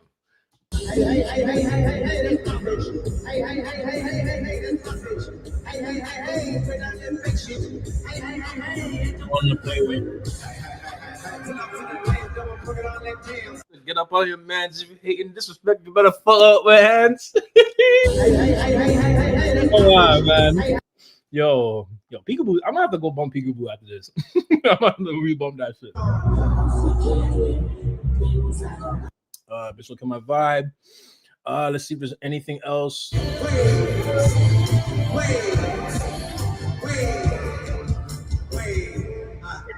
Wait. You know you have motion, bro. That must feel nice. We already seen this. GNX. Oh, they got GNX. Crazy. Fuck apologies. I want to see y'all geeked up. Don't acknowledge me, then maybe we can say it's fair. Take it to the internet and I'll take it there. Miss my uncle Lemaine. He said, if I didn't make it, now I'm possessed by spirit. Used to bump Carter 6. Oh, the goat's going outside. Damn. Okay, we already seen that. That I just want the paper. That part. All my bitches. That part. That part. Banging shit in the hood one time. No bitch, I'm back in all my bitches. Yo, bro, I would have been, man, I would have done a backflip. And I can't even do a backflip. I would have tried. Australia's so lucky, and I went to the Philly GNX show. I'm low-key jealous. I'm trying to remember the Philly show. Didn't you guys have it was in an outdoor stadium, right? Like an open roof stadium. I think you had one of the like nicer views. I don't know what venue it was, so correct me if I'm wrong, but like I remember seeing, I think, a person from the hotel across the street. They got a room and they had a perfect view of the whole show, which I'm like, that's lit. And I don't know if they went there with the intention to do that, but the person was a fan. So I'm like, we could assume, right? But they were like, oh, I'm so lucky. I'm like, that's crazy. Yeah, that view was nice. If it is Philly, I'm not too sure. I might be incorrect about that though. But definitely jealous. I would have loved to have been at this show. If I had the bread to go 2 months earlier, then I would have definitely went to Australia for this. But Australia is not cheap. It is not cheap. Wait, so the venue Q was supposed to tour at in Toronto is co-owned by BBL Drizzy? Yep. Yeah. Which honestly, I know Top Dog Entertainment, maybe when they book Q, because they book these things like a year in advance, right? But like, I don't know if they knew. Obviously, they didn't know this beef was gonna happen, at least to this extent. Right, like there's no way that when they were booking the scheduling dates for his shows that they knew Kendrick was gonna diss Drake and it was gonna ruin everything. But excuse me, I still find it weird that you guys knew that and you booked there. I guess beforehand the beef wasn't in terms of like, the beef, the issues that Kendrick and Drake had. Yeah, I guess that answers my own question because the issues they had before weren't at least to the point where the labels and the people around them are just not gonna support each other. They're gonna F with each other. So like, I guess it made sense. Maybe it's a thing of maybe that was the only venue that was available. I don't know. I wouldn't have booked it there regardless because you guys already known Kendrick had some prior issues with Drake. But maybe, who knows? Maybe they toured there before this beef and things went fine. So I honestly don't know. But yeah, he does co-own or have partnership or something over the venue, right? So yeah, they definitely 100% has something to do with that, allegedly, right? I got to go. Dinner duty. See you around. All right. Have a good one. Thank you so much for tapping in. I appreciate you. We'll be live very soon once again. Let's see. Lincoln Financial Field where the Eagles play. I think you're talking about San Francisco. Oh, it might have been San Francisco then. Damn. I don't know. I got those two confused. Okay. All right. So the Eagles play there. Okay. Damn, he really did in that stadium? Holy crap. That's crazy. When was the Philly show? The Philly show probably was close to the Toronto one, right? Because it's not too far, right? I would assume maybe in terms of, but I could be wrong though. I honestly don't even remember the damn schedule. I feel like I haven't seen a rap album with the level of global impact of GNX since probably Get Rich or Die Trying. The whole world is really tuned in. It's crazy. Yeah, it's wild. Like, this is unprecedented. Kendrick personified. They spent so much time trying to shit on the album that in 5 years they're really gonna see like, yo, we were out of line. You know what I'm saying? Like, there were people being really hard on this album. Even people who liked it and still like, I don't know, it's like not lyrically as where like Kendrick is. So it's like you make fun of Kendrick for being lyrical and putting concepts into his music, and then when he gives you a little less of that, because even when he's not even trying to full capacity, he's still wiping these savages and little babies in terms of like quality, right? Now you're gonna say, oh, it's nowhere near lyrically cohesive as To Pimp a Butterfly, Great Kid, Mad City. Weren't you guys saying that was too much? Weren't you guys saying slave raps, Harriet Tubman, music, all this foolishness, right? But the moment he gives you a little bit less now, right, turns it down just a little bit to give you something that you all would be able to listen to, which is one thing you guys say: replay value, replay value, replay value. They don't have replay value. He gives you an album of replay value. Why is he giving an album of replay value? It's like these people they shouldn't exist. That's my conclusion. You shouldn't exist. You add conflict to the world. You shouldn't exist. It's very simple with me. I'm sorry. If I had the gauntlet, bro. If I had the gauntlet, just like that. It is crazy because BBL Drizzy was subbing Kendrick ever since Control. Sorry, choking on the burnt pieces of the hash brown. Yeah, that's what I said. It's like, I don't think Kendrick's that petty, but if I'm Drake and I have, this beef with Kendrick from 2013, I'm not going to go perform in a venue that TDE partially owns, right? Like, and it's just a little weird. I don't know why they would book that location. May 5th for the Philly concert. Oh, okay. So it was way before my show, pretty much like a month. It was an absolute movie. I was on the floor. At the concert, the chick in front of me had to look back because I was going word for word, a Man in the Garden. Yo, dead ass. And that's how you know you're a real fan. Same thing with me. I had people around me were looking at me like, yo, I'm like, what'd you pay for? You paid $600 to just stand here and do nothing? I'm on the floor. This is the first time I ever had floor tickets. You think I'm just going to shut up? You guys is crazy. You guys is insane. I'm like, maybe they just have money. These are just rich people that don't deserve to be at these things then. How you go pay floor tickets and you're there just like could you imagine? That shit's crazy. That's crazy. So yeah, I definitely feel that. They was looking at me like, especially a Man in the Garden song, they're probably like, this mother effer knows every lyric. Holy shit. Right?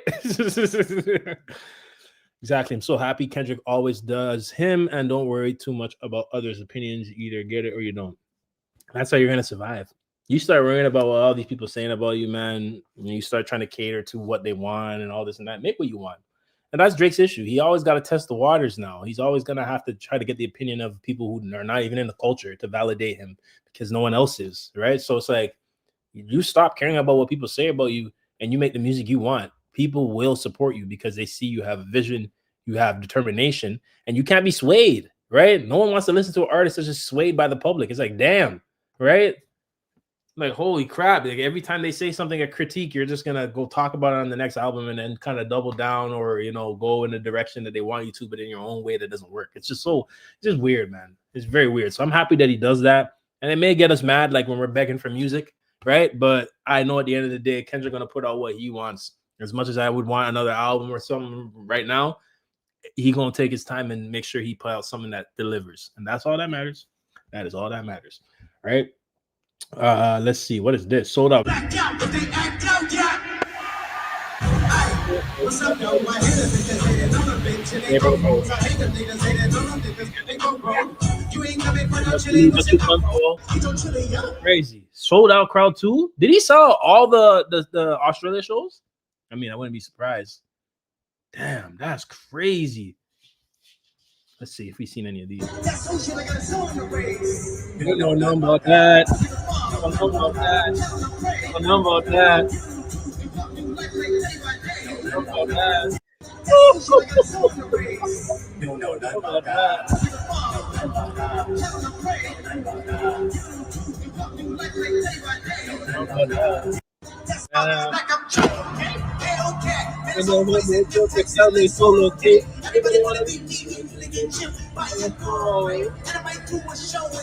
Once a lame, always a lame.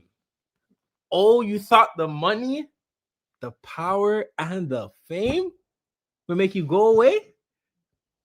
I'm gonna have to spin Euphoria after this too. Shit. This is shit. Have you ever played? Have you ever? Okay, nigga, let's play. Yo, I love that song.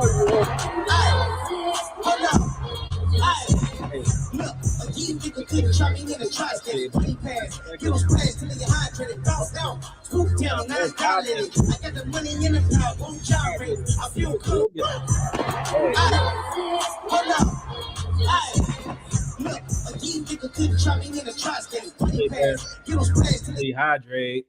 I hope more rappers who can rap get more stadium tours. I hope so too. You know, if he did like a hip hop, like imagine Kendrick just took like the top like 10 like actual real rappers right now putting an effort into their music on a tour, on a stadium tour. And it was like hip hop, some hip hop tour or whatever. Can you imagine? You get the clips, you get Dolce on there. Oh, shit would be crazy, bro. Shit would be crazy. And you can still mix, like you can still get all of the genres, the multi-genres of hip hop, but get the people who put out the best music from each respective genre. Get the people who are actually genuine and putting out quality music and put them on a hip hop tour. This is hip hop tour, something like that. That would be crazy. Holy crap. And he could do it. He can do it. Drake is going to take 21 Savage and the new age Avengers on his tour. It's just going to be 21 Savage, Travis Scott, Young Thug, maybe Vibes Cartel because he's trying to steal the dance hall wave, which, you know, he can never do that. Shit. Who are his usuals? Maybe a Quavo or Offset. I wouldn't even be surprised bring Sexy Red back out there. Ice Spice. Pretty much everyone you've seen him tour with the last 5 years. That's what he's gonna do. That's what I see happening. Look at that. Oh. No MCC. Yeah, right. Okay. We gonna be all right. All right, we already seen that, and that might be it for the Australia clips. I mean, that's all I can find right now, but I'm pretty sure there's more. There is one more I do want to find. Hold on. I'm trying to remember what it was. Kendrick mural. See if I can find the Australian one. Oh yeah, here it is. I found it. Give me 1 second to share my screen. All right, y'all see this? The highest grossing rap tour of all time is back. The Grand National Tour kicks off today because this was put out yesterday. In Melbourne, new Kendrick mural spotted in Hauser Lane. I guess that's how you say it, by Samuel Hall. Shout out to Samuel Hall because this shit look crazy. This is like some, I think this is a still from the Squabble Up video, or not a still from it, but like people made concept art inspired with the arms and shit like that. So this is hard. This is hard with the GNX. What are we talking about? They try to say this guy doesn't have fans globally. What are we talking about? There's murals in Europe. There's murals in Africa. Murals in Australia. Obviously in the States. If I was an artist, I would have done one in Toronto. But I'm a writer, so I'm not a drawer, not a painter, not a tagger. I can't do that shit. I write. That's about it. But if I was, I would have done one in Toronto. This is crazy. You can't fake influence. We've been said this. If you guys didn't try to denounce his fame and his support, we wouldn't have to show it in your face like this. Now you're gonna see this forever. Idiots. BBL Drizzy might have too many lawsuits against him to go on an expensive stadium tour. He's not. He already said, according to academics, he's going to be an arena tour. He's just going to try to do 180 arena shows to match up the worth that Kendrick made, the profit that Kendrick made on GNX. I'm going to be honest with you. I think Drake, even if he does sell well with the Iceman album, I'm saying this from someone in Toronto. I don't know enough people that actively would want to fill a Drake show on a full sold out 180 arena tour. Like, based on how the beef is, Drake will always have his hardcore fans, especially in Toronto. They're going to exist, right? There's no doubt about that. We'll never not say that because, you know, people, when I say these things, they're like, well, no, what are you talking about? He has support. And I know, I'm not saying he doesn't have support here. The point is that Drake's image hasn't been the best in terms of how people from his own country and city, you know, look to him within the last, I say 8 years, especially. But then now with the beef, it's been even worse. So I don't know. Unless Drake has, like, there's diehard support in Toronto, probably enough to fill out a show here. No problem. Like, that's no doubt, right? But to get that same, like, Scorpion era tour level, Views era tour level, or anything before that to how it was before, I just don't see it. I just don't see it. You know what I'm saying? You've already canceled your previous tours. You got all these damn lawsuits, right? God forbid now you're on tour. These lawsuits have to be settled by the time you're on tour, right? But God forbid you go on tour and they start filing more lawsuits, right? You got to start thinking about these things. And I don't know if it's feasible to really just do a tour like that. I would definitely do an Iceman tour. You're going to have to in your next album. But you're going to need something to sell that. Maybe he has he won't do multiple guest openers or whatever you call it. He'll probably have one other artist. This is my prediction. One other artist, and it may be an artist. I don't know who it could be. Maybe an R&B artist or someone that's on the album, but someone that puts out better quality music than him right now. I think that's what it's going to be. And then that will help carry it. He can't do the Iceman tour himself, right? And even if he brings out people, that's the supporting act that's going to strengthen the idea of the tour. I don't see it. I don't see it happening like it's 2018, 2016, 2014, 13. Like, it's not, I don't see that, right? I still think he can get numbers with it, but it's just the perception of you, right? All that matters, which is why he's trying to change it, right? And the issue is he's not trying to change it for himself. He's just trying to make Kendrick have bad perception as revenge. And that's a problem. The man said, what did he say in 616? You playing dirty with propaganda will blow up on you? That's what's happening right now and will continue to happen. Because I'll tell you this right now. If any of you guys believe that Drake will stop and give up, it will never happen. His fan base is an indication of that, right? But he will double down and continue to double down until he is out of this music genre, until he retires. He's going to continue to do it. I guarantee you that, right? So if I have one guarantee, it's going to be that, which I see you doing bad for your image and your PR, as opposed to before when people actually liked you, even if people didn't like your music. There's something that you had that, you know, they resonate with. Now we're looking at everything just kind of sour, right?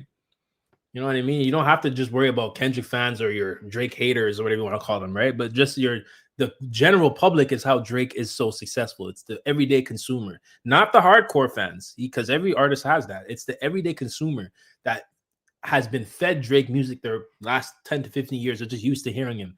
That's where his moral majority support is, right? Kendrick took that from him. That's why he's on this wave that he's on right now, and it's not going to stop.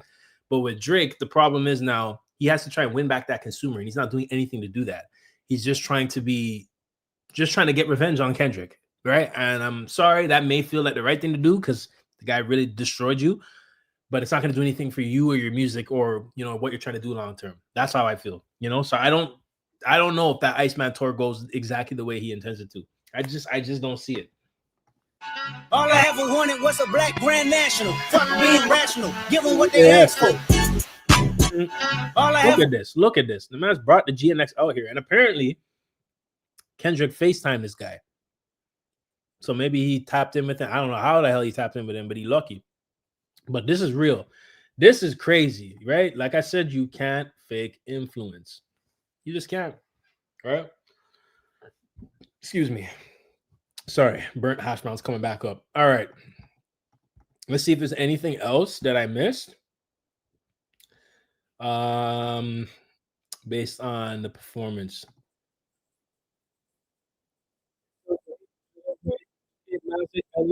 Just to say, money trees is the perfect shade. Let's see. Kendrick Lamar, Australia. Just want to make sure I'm not missing anything. Kendrick Lamar, Australia. All I ever wanted was a black grand national. I think what's this? Wait, hold on. This guy got a whole. Hold on a second. This guy got a whole long ass video. Hold on a second. We might have to just run this real quick. This might be the last thing I do. Okay, let's see. Those Iceman episodes are good to play right before bedtime. Puts you right to sleep. Yeah, it's ASMR. So what then? Big dog? Do something.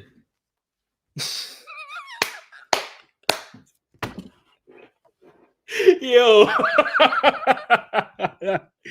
Oh my god, bro.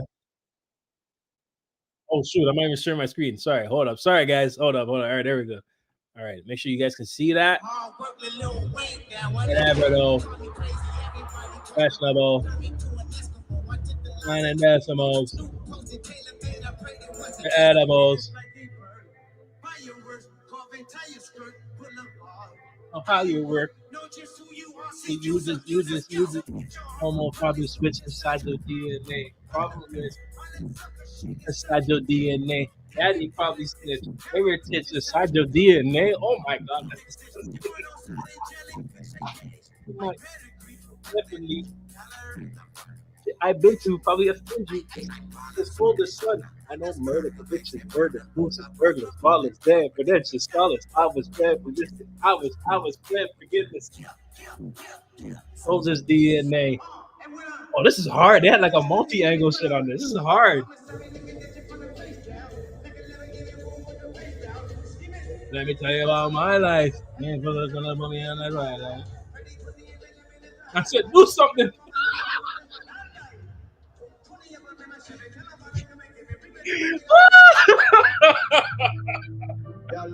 Oh my god. I said, do something, pussy.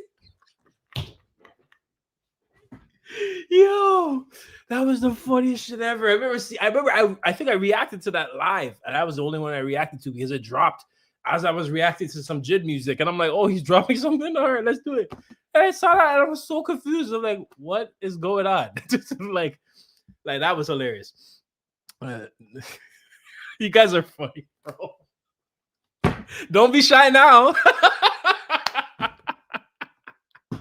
Yo, Drake, honestly, if you weren't Drake, you could actually be funny in your own way. It's just sad because we're laughing at you, not like because you're actually funny like that. You know what I'm saying? But like in a sense, he kind of is. I don't know. Drake is a conundrum, man. He's just a conundrum. But he be doing some shit. It's just that was hilarious, yo. That shit actually made me. Yo. Wait, that's what he said. We'll pull it up right now. Yo, do something.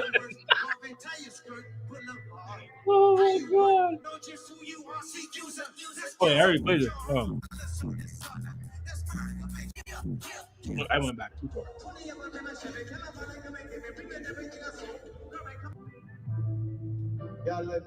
Bro, the three of you are hilarious. You haven't seen that shit?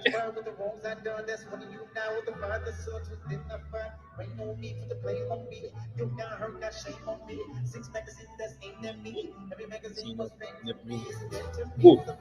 Hey. Everybody's just there watching, like, damn.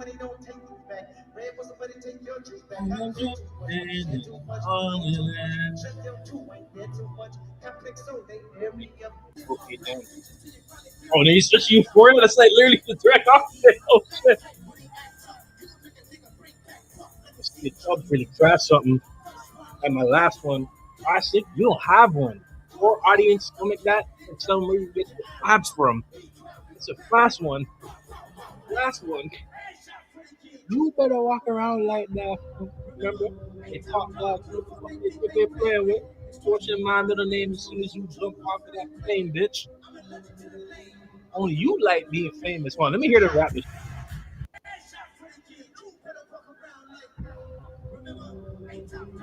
What they think they playing with? They got fire coming out. Yo, y'all remember? If y'all were at the show, any show, if you were, I mean, I'm pretty sure everyone felt it. That fire was hot, bro. I did not expect the first night when I was on the floor right by the stage, that shit was burnt. I'm like, how is he performing? How does he perform this every night with the shit blowing up in your face? But then when I sat on the second night in the stands, it was still hot. They got fire coming out. Top dog, who the fuck they play? So crazy. Yeah. Hey. Whoa. Hey. Whoa.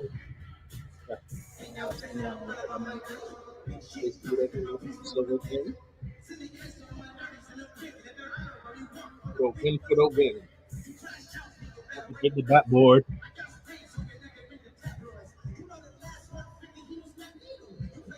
You're gonna get what you asked for.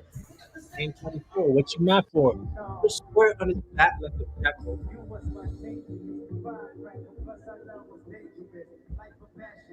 Thank you to whoever made this compilation. I don't know if it was GNX Store highlights, but shout out to you. Actually, you've been going live.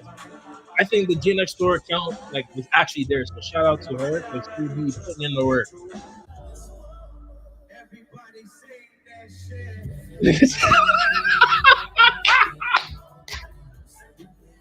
Kendrick say your worst doesn't, bro. Come see this shit. I ain't seen that today, yo.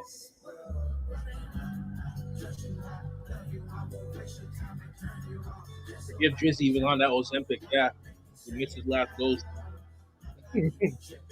Clearly missed his last dose. Woo!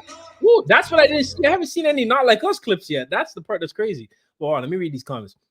That fire was well needed. It was low-key cold because we had rain, but it didn't rain at the concert. Oh, that's crazy. I know that heated you up. That's crazy. I'm assuming you guys had an open roof, right? Which I guess is the cons to like, open roof venues. But it's like, we still gonna turn up. I seen some of the shows where they had rain and they were still teeing up in there. As I said, Kenny fans will come out, rain, sleet, snow, whatever conditions, don't matter. Hurricanes, it don't matter. We outside. Yo, we outside. He railed some extra lines of Ozempic before driving that ice van. Definitely did. 100% he did. And Mrs. too. It would have been hilarious if homie was like, bet Drake would have been shook. He probably did say that, but if you guys didn't see, his security was around the damn truck and he had cars in front of. There's no way he was driving to the city alone. No way. Right, so the man probably did come up, but then off camera you see the security guard like, yo, his security's like mad aggressive, bro. So I wouldn't even be surprised. But hey, you honestly, Toronto is a screw face city. Like you really, even if you are Drake, you need that type of security down here because even with that, like someone was willing to come up to him and try him. Security, you're gonna need your security to push him off because the man will say bet and then pull up, right? And you don't know what time it is, right? So it's like, I don't fully blame him for coming out here. I'm not the type of person to make fun of rappers for having security anyways, because it's just stupid. It just means you want someone to die. You want someone to get hurt. We don't want that. You know what I'm saying? So it's like, sometimes you need to be secured in your own city, right? But don't move like you're secured in your own city when you need extra protection. That's all it is, right? Kenny's not moving like that, but he said it clear, plain as day. He can go work out at the park. No security, no problem. No one's going to touch him. Can't do that here. And that's mainly because the politics and, we're not unified here at all. And in every way possible that you can think of, we're not unified in this country, right? So, we have that.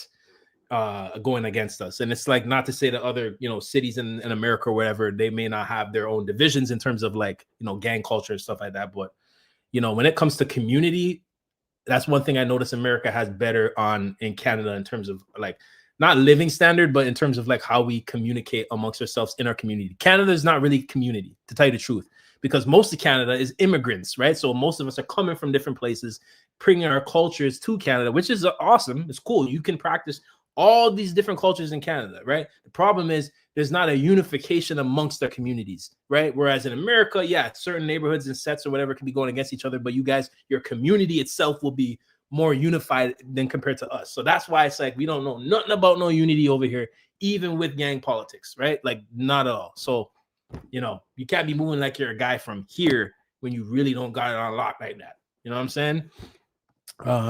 Let's see. Kenny with the Jordan 12s on. Say word. I didn't even see that. This guy has the 12s on. That's crazy. Hold on. Let me show it. Oh shit. He's big stepping. You see him? Those are those. Oh, that's white, right? And black. That's crazy. Look at us moving. You Magneto. The gods of the deputy passport. Okay, I see him now. Clean. Okay, I need to hear this. They're not like that.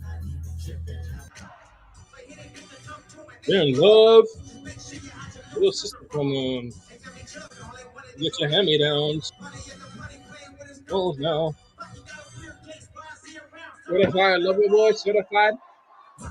All right, I gotta hear it.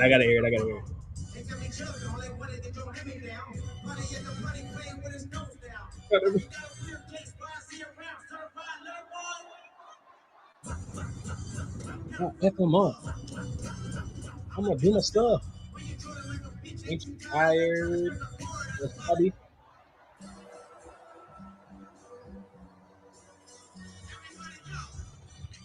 You're not like us. Hey. You're not like us. You're not like us. You're not like us. Music and I won't pass the ops. I already started already going start.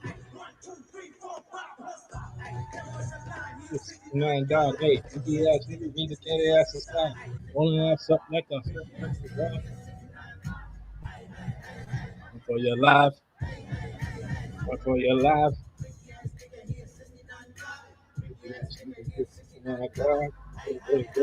Run for your life.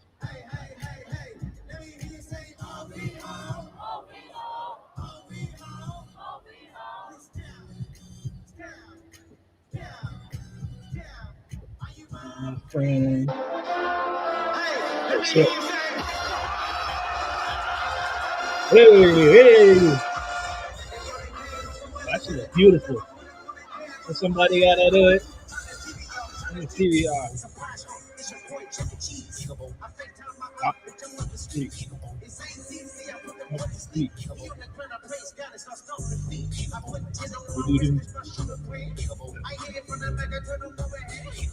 My son, man,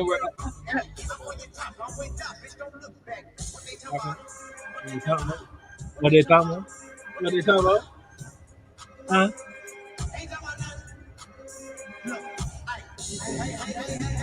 My bitch.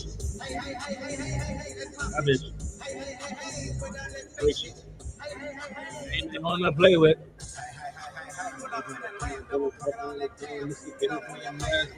Disrespect, you better follow up the hands.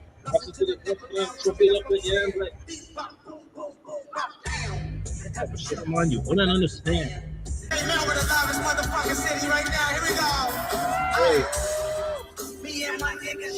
Get it, yeah, bitch. Yeah, bitch. What's perspective? What the fuck I know is even the security man. He's like rappers do. I'm fucking on my roads.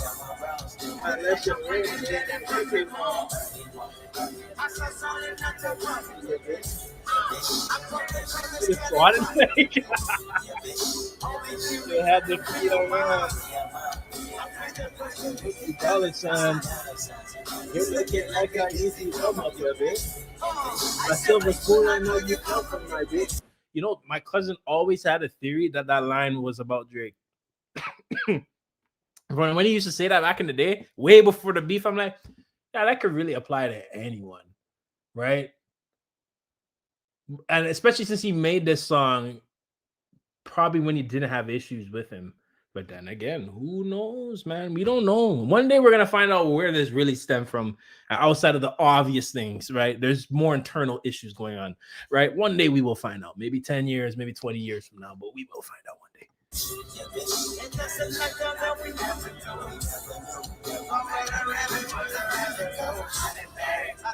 Oh, hallelujah. Yes, he's rapping. Yes, forever. I've been hustling all day. When you choose, it's the perfect place.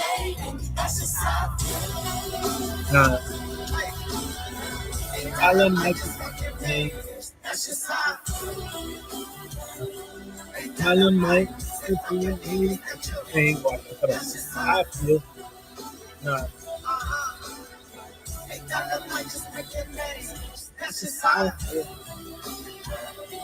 The dollar might. That's just how I feel.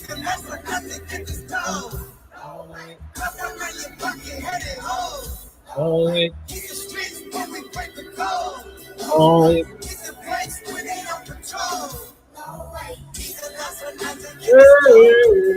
Hey, hey, hey. Oh, wait.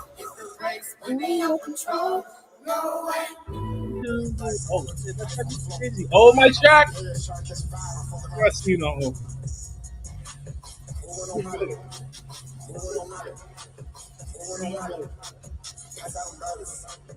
Who them buddies?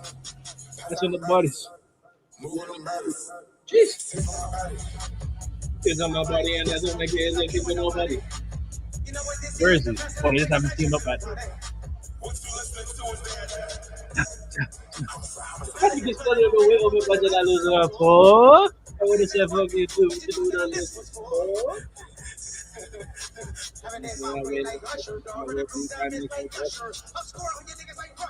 I'm sorry because I got like a muscle, dog.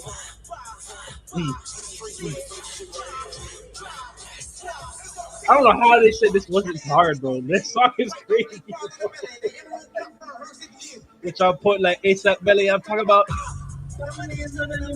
And I really didn't hear my promise. Oh, that's crazy. And they're right there. Oh my gosh. This shit look crazy. I will never get tired of this tour. I'm gonna be honest with you. I don't think I'm ever gonna get tired of watching this tour. That's why I really hope it does extend into 2026 as well. I'm pretty sure we'll probably get an announcement soon, maybe near the Grammys or maybe towards the end of the year. But damn. As for regards of future concerts from Australia, all right, guys, I'm gonna make a bet right now. I'm not even a bet because I'm not even gonna say I'm making a promise either. I will try my best because 4 a.m. for me. All right, I will try my best to live stream one of these shows. Now that we've seen the Q clips, I'm really gonna try to live stream one of Dolce's parts because I really want to see her performances as well. So I just gotta figure out when the next one is. I think it's today. And I think they have like another 2 in like a week or next week or the end of the week or something like that. I will look back at the schedule and make sure to know when the next one is. And then from there, I will live stream from 4 a.m. till 7 a.m. I will try my very best, honestly. So I do apologize if you guys was waiting for me. I hope you were able to pull up a stream somewhere else if you were up. But I will try my best to pull up a live. I think, yeah, the next show is tomorrow. So once I do that, I'll set up the thumbnail, and gonna try and get a power nap, I guess, halfway through the day if we're gonna really do this, and try to be ready for the 4 a.m. call time to get this set up and have you guys stream it. So Yeah, I do appreciate you guys tapping into this live. You know, we were just gonna go over the clips of the show, but we ended up having a lot of discussions. I appreciate every single one of you, whether you were in here for a minute or the whole thing. I appreciate all you guys tuning in, tapping in. It's even crazy to see that I have like 44 live viewers. Like that's just wild to me. You know what I'm saying? Like you guys actually want to listen to me. I truly appreciate that from the bottom of my heart. Sorry, burger hash browns coming back up. Yeah, so thank you guys so much for tapping in. I am going to be working on a few other videos. I don't know if there may be something eventful might happen. Maybe they might premiere a new song at the show or something like that. I'll probably maybe do like an overview of the concerts when it's all said and done. And if we get any other news, tap in. I'll be sure to report it. And yeah, I do appreciate you guys. Once again, I'll tap in. Don't forget to subscribe if you haven't. I'll be heading live again for one of these shows, probably one of the Dolce ones. So stay tuned for that. All right. All right, each and every one of you, hope you guys have a wonderful day. Thank you so much and enjoy the rest of your day. And if it is cold for you, stay warm because I'm not. I'm not. All right, you guys have a good one.